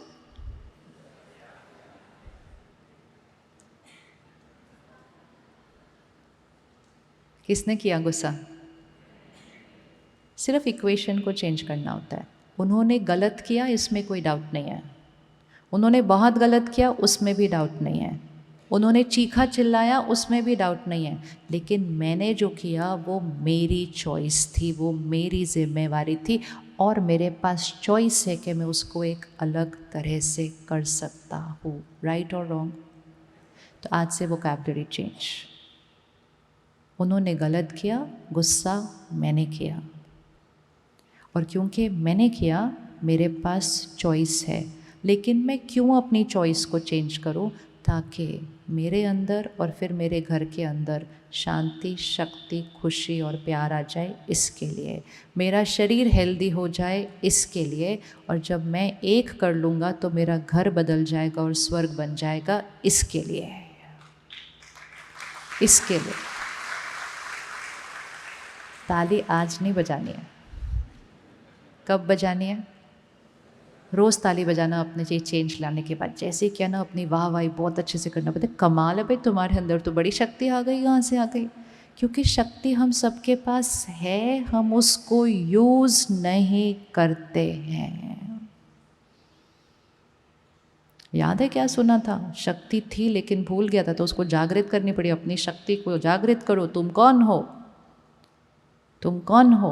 लेकिन जब हम भूल जाते हैं तो हम सिचुएशन और लोगों को सिर्फ ऐसे रिएक्ट करके करते रहते हैं। उसने ऐसा किया, मैंने ऐसा किया। उसने अच्छे से बात की, मैंने भी अच्छे से बात की। उसने बहुत अच्छे से की तो मैंने भी बहुत अच्छे से की। उसने अच्छे से नहीं की तो मैंने भी नहीं की। ये तो नॉर्मल है। ये नॉर्मल नहीं है। हमने अपनी सारी चॉइसेस बंद कर दी, और जैसे ही हमने चॉइसेस बंद कर दी, हम दुनिया को सिर्फ रिएक्ट करते गए। हमने खुद की कहानी लिखी ही नहीं। जब तक दुनिया में सब कुछ ठीक चल रहा था, अगर हम रिएक्ट करते रहते तो हमारा रिएक्शन भी ठीक ही चल रहा होता।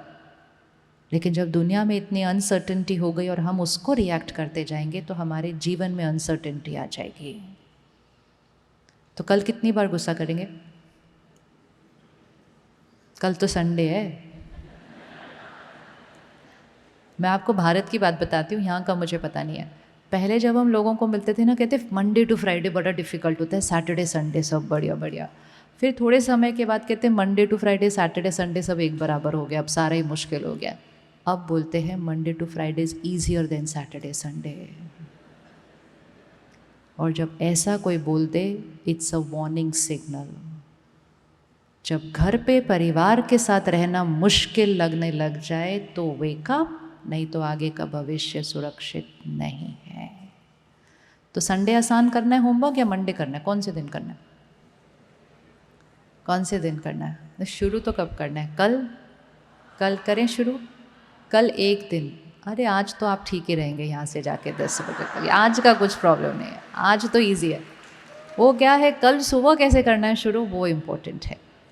एक दिन के लिए सिर्फ, ओनली वन डे, 24 घंटे का करते हैं। आज के 9 बजे से कल रात के 9 बजे तक सिर्फ देखना कि आपके पास इतनी शक्ति है जो आप यूज़ नहीं कर रहे हैं।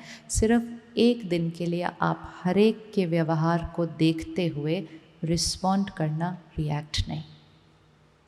सिर्फ 24 घंटे के लिए करना। कर सकते हैं 24 घंटे के लिए? पर्सनल गारंटी ले लो, पर्सनल गारंटी ले लो। आज सुबह हमने, जो हमारा परिवार जो सेंटर पर आता है रोज़, उनके साथ क्लास थी। तो आज सुबह सुबह हमने अपने ऊपर एक ट्रेडमार्क रखा था। आपको लेना है तो आप अपने लिए ले सकते हो। I am unshakeable, I am unbreakable. कौन बनना चाहता है ऐसा? आई एम अनशेकेबल, कोई नहीं हिला सकता मुझे, और तोड़ तो कोई मेरे ऊपर कुछ कर ही नहीं सकता है। I M unbreakable. अब जिसको आना है, जो करना है आके करके चले जाओ। इसका मतलब ये नहीं है कि हम एक्सप्लॉइट होंगे, हम एक्सप्लॉइट होते भी नहीं और एक्सप्लॉइट करते भी नहीं, लेकिन लोगों के व्यवहार को देखते हुए हिलते जाना, डिस्टर्ब होते जाना, रोते जाना, बातों को पकड़ के रखना, रातों को नींद ना आना, और फिर 10 साल हो गए अभी तक भी बात पकड़ी हुई है, तो असर तो हमारे ही मन, शरीर और परिवार पे पड़ेगा ना। सो रोज़ अपने लिए लिख देना, I am unshakeable, I am unbreakable. याद है वो वाली प्लेटें आई थी जिस पे बोलते थे अनब्रेकेबल, तो हम उसको ऐसे करके देखते थे टूटती कि नहीं टूटती है। लोग कहते हैं अरे हम इतने अच्छे बन जाएंगे तो लोग हमें फॉर ग्रांटेड लेना शुरू कर लेंगे। अगर लोगों ने आपको फॉर ग्रांटेड लेना शुरू कर लिया कि यू आर अनशेकेबल, अनब्रेकेबल, तो बहुत बहुत मुबारक है, हैप्पी इंडिपेंडेंस डे। वो है हैप्पी इंडिपेंडेंस डे। स्वतंत्रता मतलब मेरी सोच, मेरे शब्द, मेरे कर्म, मेरे व्यवहार मेरी चॉइस से होंगे। एंड जब हम ऐसा करना शुरू करेंगे ना, अभी हम लेफ्ता साइड पर हैं, आपने गुस्सा किया तो मुझे भी गुस्सा आया, तो मैंने आपकी एनर्जी को क्या किया, ऐसे लिया। देवता ऐसा है, तो देवता क्या करेगा, आपने किया, मुझे समझ में आ गया कि आपकी शक्ति घटी हुई है, तो मैं आपको शक्ति देने वाला हूँ। और शक्ति देने के लिए कुछ करना नहीं है, सिर्फ यहाँ शांत रहेंगे तो आपसे शक्ति उनकी तरफ जा रही है। लेकिन उस समय शांत रहें कैसे, इतनी सारी थॉट्स आनी शुरू हो जाती हैं। इसलिए परमात्मा सिखाते हैं उस समय सोचना कैसे है। तो एक होमवर्क कल पूरा दिन ये करना है, जैसे ही कोई दिखे कि कुछ कहीं भी कुछ ठीक नहीं हो रहा है, सिर्फ घर के अंदर करेंगे कल, उनको उस चीज़ की, जिस चीज़ की कमी है उसके लिए वो वाला संकल्प क्रिएट कर दो। तो फॉर एग्जाम्पल कल कोई गुस्सा करे तो आप तुरंत मन में कहना तुम शांत स्वरूप आत्मा हो। शब्दों में नहीं कहना उनको, हाँ प्लीज़, उनको बोलना नहीं जाके उस टाइम पे ये, फिर तो आपको इतना सुनना पड़ेगा ना उसके बाद, तो फिर आपकी शांति खत्म हो जाएगी उस समय। लेकिन इसको आप करके देखिएगा, वहाँ पे शांति की कमी है, इसलिए कोई चिल्ला रहा है, कोई अपशब्द बोल रहा है, वो आत्मा इस समय अपनी शांति की स्थिति से शिफ्ट हो गई है। इस समय उसको शांति की वाइब्रेशन की ज़रूरत है। और अगर मैंने ये बोलना शुरू कर दिया आप शांत स्वरूप आत्मा हो, आप शांत स्वरूप आत्मा हो, तो मैं अपने मन को मार्जिन नहीं देती दूसरी बात करने के लिए। तो इसमें दोनों का बचाव हो जाता है। सबसे पहले मेरा बचाव होता है कि मेरे ऊपर उनकी शक्ति की ऊर्जा का, जो वो क्रोध की शक्ति है, उसका असर मुझ पर नहीं होता है।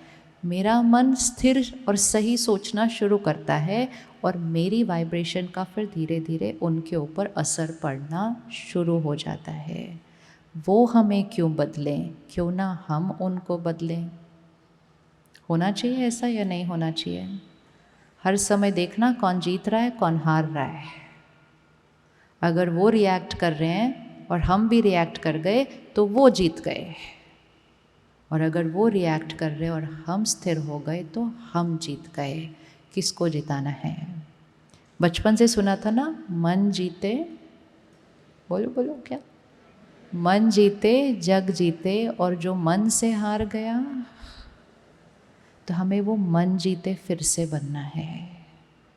करें? 1 मिनट आंख बंद करो। किसने आपके साथ गलत व्यवहार किया पिछले कुछ दिनों में, उसको सामने लेकर आओ अभी। इवन अगर उस दिन बुरा लगा या उस दिन कुछ ऐसा फील हुआ, अभी चेंज करेंगे ना उस संकल्प को, क्योंकि वो थॉट तो रिकॉर्ड हो गया हमारे ऊपर उस दिन। मुझे आत्मा की रिकॉर्डिंग को मुझे एडिट करना होता है, नहीं तो वो मेरी परमानेंट नेचर बन जाएगी। जिसने भी कुछ किया, गुस्सा, निंदा, धोखा, कुछ भी किया हो, आपके बारे में गलत फैलाया हो, वो आत्मा उस समय कमज़ोर है, तभी वो गलत संस्कार, गलत कर्म का प्रयोग कर रही है। वो कमज़ोर है। मैं शक्तिशाली आत्मा, उनकी कमज़ोरी को देखते हुए उनको आशीर्वाद दे, दुआ दे। जिस भी चीज़ की उनके अंदर कमज़ोरी दिख रही है ना, उसका आशीर्वाद देना है। आप शक्तिशाली आत्मा हो, उनको कहो आप खुश आत्मा हो, आप सुख स्वरूप आत्मा हो, कोई अगर निंदा करता है, बुरा बोलता है, उसको बोलो आप प्रेम स्वरूप आत्मा हो। कोई अपमान करता है, उसको बोलो आप सबका सम्मान करने वाली आत्मा हो।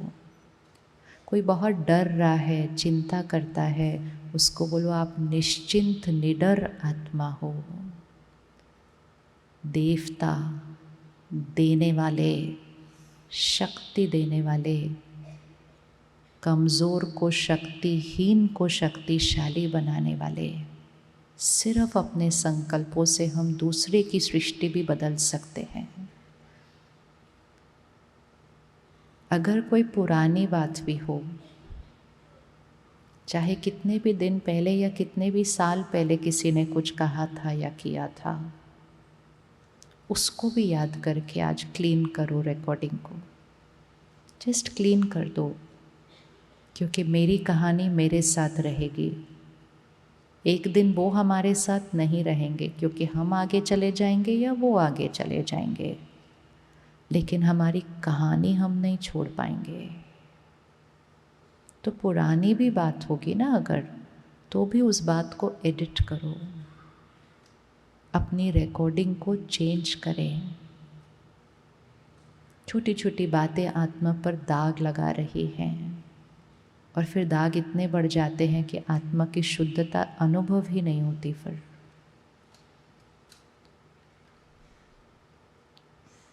अपने आप से कहो क्षमा करना तो बहुत सहज है, क्योंकि एक बार उनको आशीर्वाद दे दिया तो दुख और दर्द तो अंदर से ख़त्म ही हो जाता है।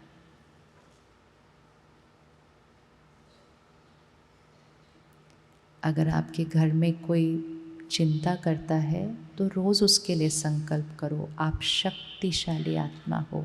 अपने बच्चों के लिए ये रोज़ संकल्प करो आप शक्तिशाली आत्मा हो, आप अचल हो, अडोल हो, एक रस हो, एकाग्र हो। हाँ, अब हाथ उठाओ, किस किस को मिल गया, क्या देना है सबको? मिल गया? हाथ उठाओ। आसान है ना? कितना आसान है, कितना आसान है। एक जने को करना है सिर्फ ये, one. It is power of one. सतयुग सब इकट्ठे नहीं बनाते, एक स्टार्ट करता है, लेकिन एक से दूसरा, दूसरे से तीसरा, that's the how ripple effect हो जाएगा, और फिर वो घर स्वर्ग बन जाएगा। आसान है करना। संकल्प बोलो, बोलो इट्स वेरी इजी। अच्छे से बोलो, बोलो it's very easy, it's natural. तो परमात्मा 3 शब्द कहते हैं कि ये आपकी नेचर बन जाना चाहिए, सहज, सरल और सदा, ऑलवेज, कभी कभी नहीं।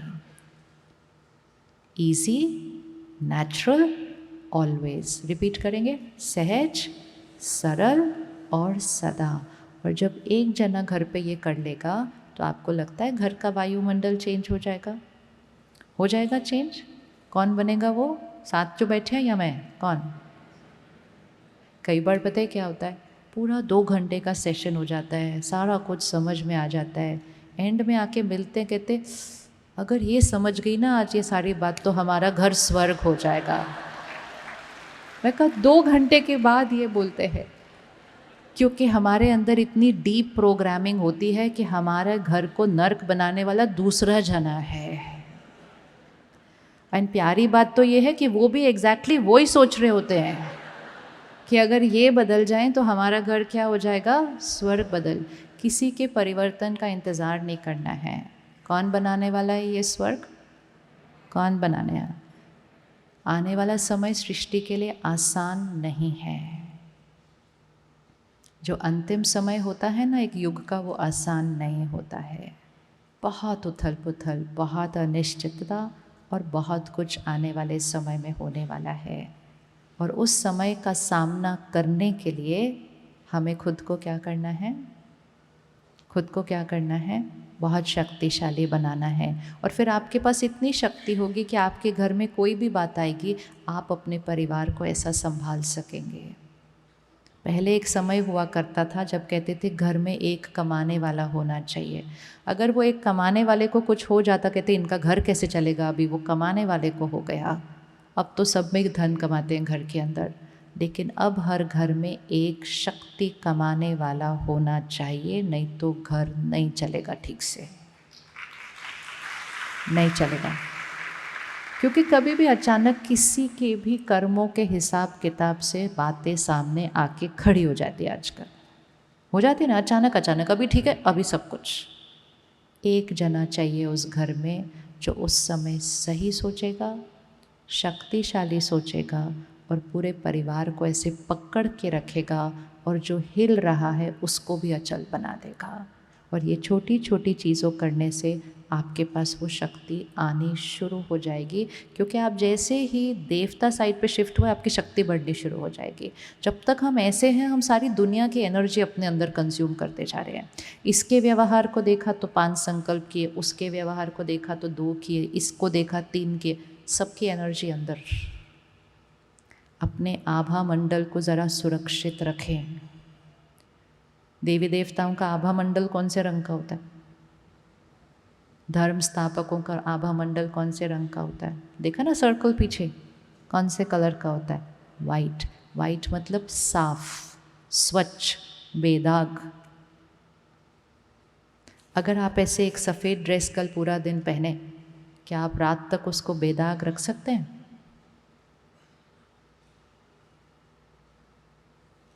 हो, सिर्फ कपड़े की बात हो रही थी, इतना साइलेंस हो गया सडनली। अरे बहुत आसान है, इसमें कौन सी मुश्किल बात है। सिर्फ क्या करना है पूरे दिन में?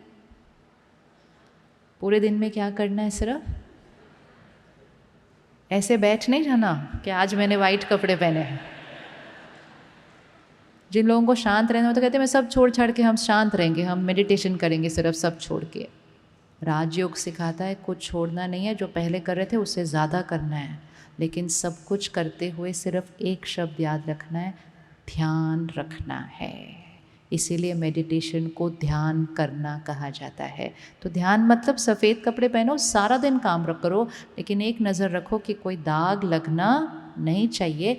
लेकिन कितना भी ध्यान रखो, एक आधा दाग लग ही जाता है, अपनी नहीं तो किसी और की गलती से, उसमें भी कोई प्रॉब्लम नहीं है।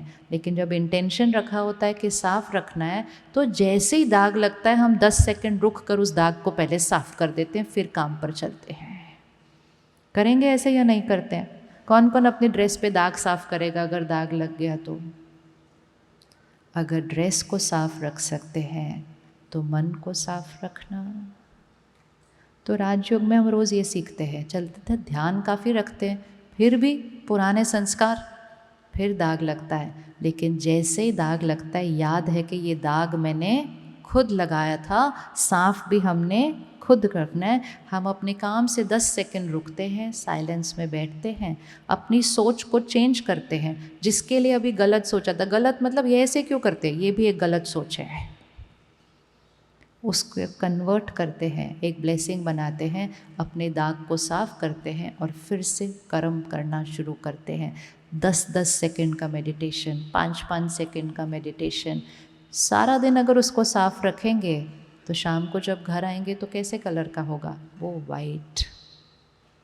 वाइट रहेगा। तो इसको अपने जीवन का लक्ष्य बनाएं कि मेरा आभा मंडल वाइट है और मुझे सारा दिन उसको कैसा रखना है? वाइट रखना है। एक संकल्प रोज़ करना है, अभी बहुत ज़रूरी है। परमात्मा की शक्तियों का सुरक्षा कवच मेरे चारों तरफ है। ड्रॉ करें इसको, ऐसे करें, परमात्मा की शक्तियों का सुरक्षा कवच मेरे चारों तरफ है। इसको रोज़ करना है, रोज़ करना है, क्योंकि अचानक कुछ भी होता है। परिवार की चिंता नहीं करनी है, लेकिन उनके लिए भी रोज़ क्या करना है? परमात्मा की शक्तियों का सुरक्षा कवच इनके चारों तरफ है, ये सेफ है। चिंता करने की जगह दुआ को अपनी थॉट बनाना है, ब्लेसिंग को बनाना है। और कोई भी बात आ जाए, पहले बात को ब्लेसिंग देनी है। जैसे ही बात आती है, अगर हम बात की चिंतन करते हैं ना, तो बात पर हमारा नहीं, बात का हमारे ऊपर असर पड़ जाता है, तो हम बात के भी गुलाम बन जाते हैं। एनर्जी को ऐसे से ऐसे कन्वर्ट करना है। तो ऐसा क्यों हुआ, ऐसा क्यों हुआ, उसने ऐसा क्यों, जो हो रहा है उसमें मेरा कल्याण है ही। हर बात सिर्फ और सिर्फ मेरे कल्याण के लिए ही होती है। एक ब्लेसिंग दे दो, देवता बन जाओ और भाग्य को बदल लो। कर सकते हैं ऐसा? क्या बोलेंगे? क्या बोलेंगे? ये बात किसके लिए आई है? ये बात मेरे कल्याण के लिए आई है। कल अगर किसी भी कारण से आपको पता चल जाए कि आपको भारत वापस जाना पड़ेगा, फटाफट से कहना ये बात मेरे कल्याण के लिए आई है और आपका कल्याण होना शुरू हो जाएगा। Late anything happen, anything means anything. चिंता करने से भाग्य नहीं बदलता, भाग्य बिगड़ना शुरू हो जाता है, क्योंकि सही सोचने की क्लैरिटी खत्म हो जाती है, क्योंकि यहाँ इतना कन्फ्यूजन क्रिएट हो जाता है। बाहर की प्रॉब्लम हमारा भाग्य नहीं बिगाड़ सकती, प्रॉब्लम जब अंदर घुस जाती है तब भाग्य बिगड़ना शुरू होता है। कुछ भी हो जाए, कुछ भी, पहला संकल्प परमात्मा का सुरक्षा कवच हमारे चारों तरफ है, हम बिल्कुल सेफ है अंदर, और जो भी बात आई है वो मेरे कल्याण के लिए आई है। कल्याण के अलावा मेरे साथ कुछ हो नहीं सकता। बोले थोड़ा अच्छे से बोले ना, खुद को ही नहीं विश्वास होगा तो फिर बाकी भाग्य कैसे बदलेगा? हर चीज़ सिर्फ यहाँ से कंट्रोल हो रही है, रिमोट कंट्रोल यहाँ चल रहा है भाग्य का। मन जीते जग जीते है। जैसे ही मन ने राइट संकल्प कर लिया, आप मन जीते होगे, मन जीते होगे, बाकी जग का तो चिंता ही नहीं करनी उसके बाद। लेकिन हम जग की चिंता करने में मन से हार जाते हैं, और एक बार मन से हारते हैं तो परिस्थिति हमारे ऊपर हावी हो जाती है। किस किस ने अनुभव किया कि कोई बात आई, उस समय लगा कुछ भी सही नहीं हुआ, और कुछ दिन या कुछ साल के बाद का वो जो हुआ ना वो सही हुआ? हाथ उठाओ जरा एक बार, अच्छे से हाथ उठाओ, एक सेकेंड अच्छे से। अब घूम जाओ और फिर से देखो कितने लोगों के हाथ उठे हुए हैं। वो उठा के रखो ना, उनको देखना है आपका हाथ। No, we need to see this. आप ये देखिए कि जब बात आती है हम उसको इतना बड़ा बना देते हैं, और फिर बाद में कहते हैं वो हुआ ना जो वो अच्छा हुआ। अब वो जो हम बाद में कहते हैं कि जो हुआ अच्छा हुआ, अगर आप उसको उस क्षण कह देंगे तो आपकी बहुत सारी शक्ति वेस्ट होने से बच जाएगी और वो आपकी पावर बन जाएगी। तो जैसे ही बात आए, बात को ब्लेसिंग दे दो, और जैसे ही कोई व्यवहार ऐसा करे उसको ब्लेसिंग दे दो। और जब सबको ब्लेसिंग देते रहेंगे तो क्या बन जाएंगे? करो जरा हाथ अच्छे से। हाँ, बस ये याद रखना है, मैं देने वाली आत्मा हूँ। तो सबसे पहले सत्युग कहाँ बनेगा? यहाँ सत्युग बनेगा, शरीर हेल्दी बनेगा, क्योंकि ये है ना हमारी दुनिया, यहाँ से हमारा जग यहाँ से स्टार्ट होता है। बॉडी हमारा पहला जग है, फिर घर का वायुमंडल, फिर वो एनर्जी देश में, और फिर वो एनर्जी सृष्टि पर फैल जाएगी। पहले जो हम अपना ध्यान रखते थे तो उसका बेनिफिट हमें होता था। अब जो होगा ना, इतनी अशांति है सृष्टि पर कि अगर आप थोड़ी देर भी ध्यान रख के अपने मन को शांत रखेंगे, आप सृष्टि पर शांति फैलाने के निमित्त बन रहे हैं। तो अगर दिख रहा है कि दुनिया को शांति की ज़रूरत है, तो उसके लिए सिर्फ एक ही चीज़ करो, खुद थोड़ी देर शांत रहने का पुरुषार्थ करो, और फिर सारा दिन शांत रहना अपना स्वभाव बना दो। कर लेंगे ऐसा?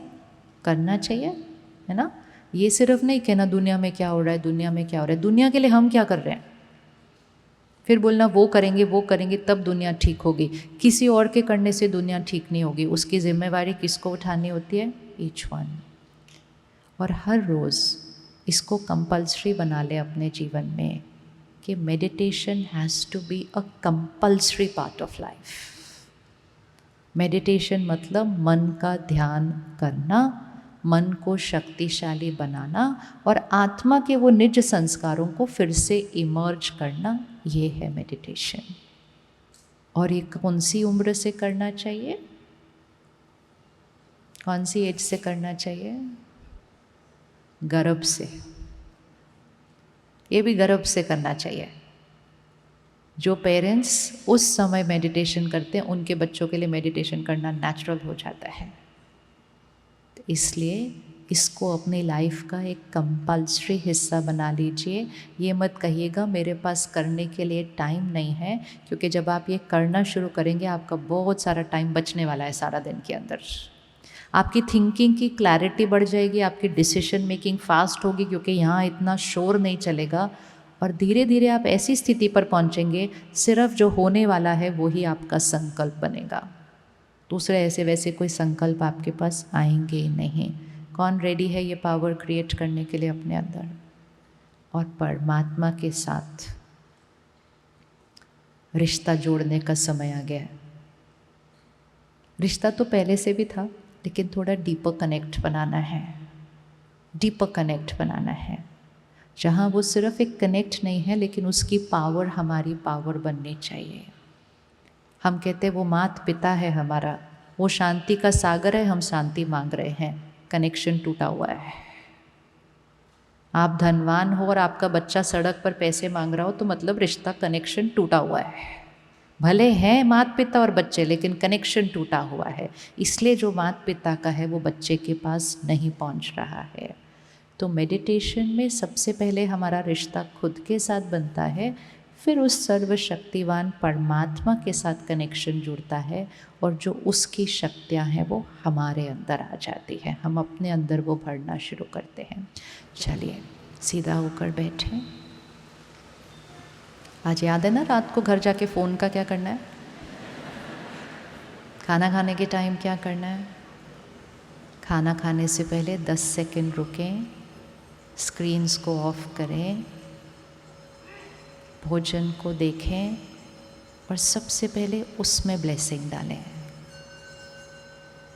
ये परमात्मा का प्रसाद, मैं शक्तिशाली आत्मा, हर परिस्थिति में अचल अडोल स्थिर रहने वाली आत्मा,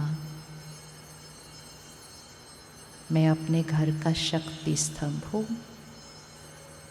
और अपने हर भोजन में डालें, मैं सत्युगी आत्मा हूँ,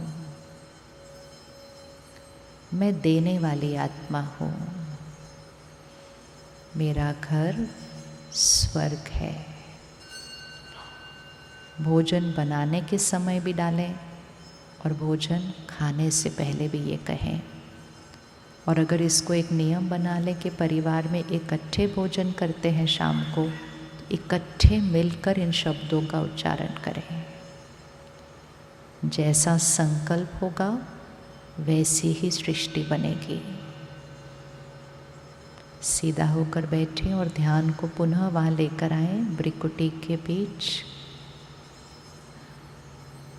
और देखें मैं आत्मा शक्ति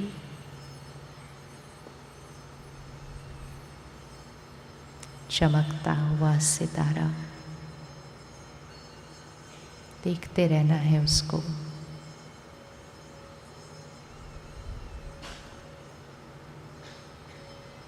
और इन संकल्पों को दोहराएंगे, मैं शांत स्वरूप आत्मा हूँ,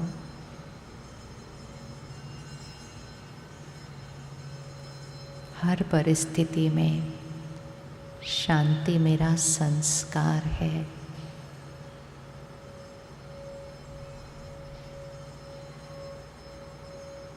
शांति मेरा स्वभाव है।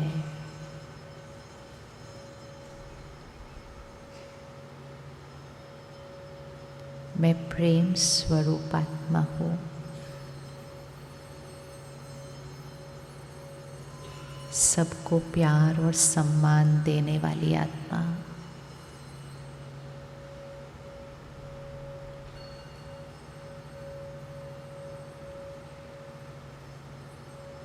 मैं शक्तिशाली आत्मा हूँ,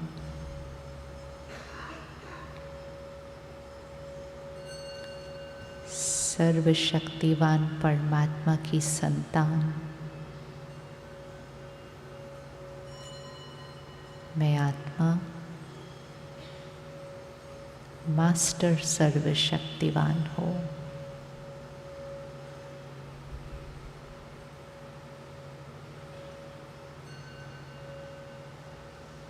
मेरे जीवन में जो बात आ रही है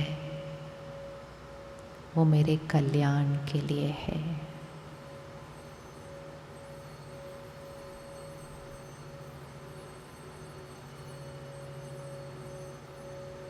हर एक को दुआएं देना ये मेरे लिए सहज है, सरल है।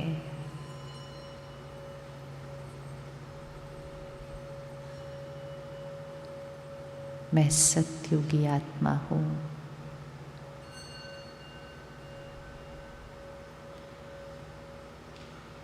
मेरा अन्न प्रसाद है।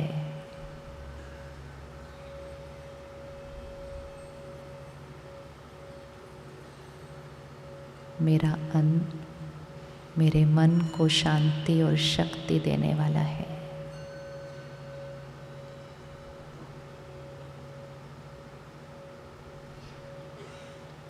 सर्वशक्तिवान परमात्मा की शक्तियाँ मेरे चारों तरफ सुरक्षा कवच है।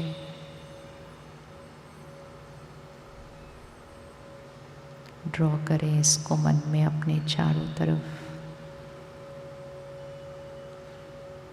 जब यहाँ से बाहर जाएंगे, अपनी कार में बैठेंगे, स्कूटर लेंगे, चलाने से पहले मेरे गाड़ी की चारों तरफ परमात्मा का सुरक्षा कवच है।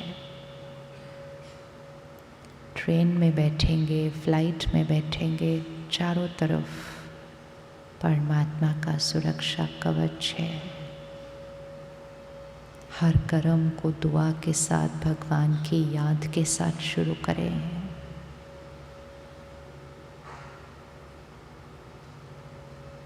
सुबह अपने ऑफिस जाएंगे, दुकान पे जाएंगे, बैठेंगे, पहले परमात्मा का आह्वान करेंगे, आप मेरे साथ हो, आप मेरा साथी हो।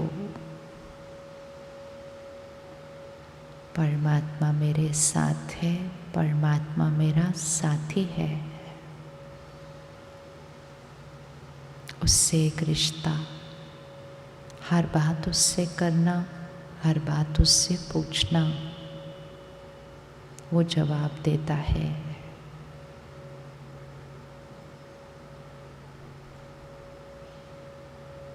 मेरा हर कर्म मेरा श्रेष्ठ भाग्य लिख रहा है।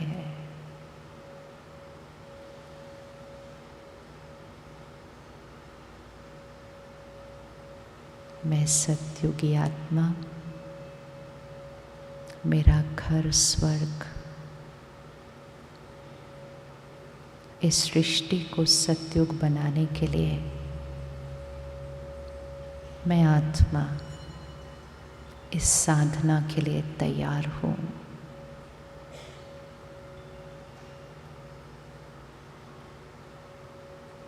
परमात्मा मेरे साथ है और इस सृष्टि को सतयुग बनाने के लिए मैं आत्मा परमात्मा के कार्य में उनके साथ हूँ।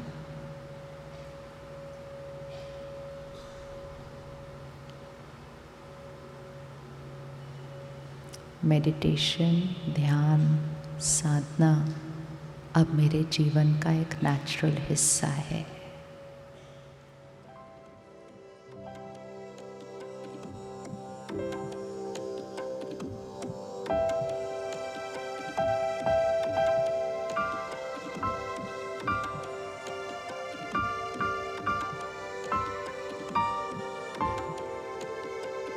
प्रभु मेरे मुख में हो,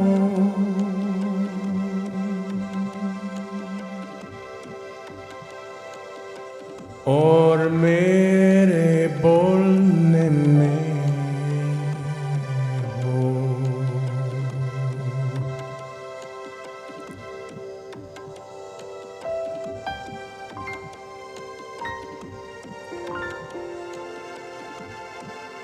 God be in my heart,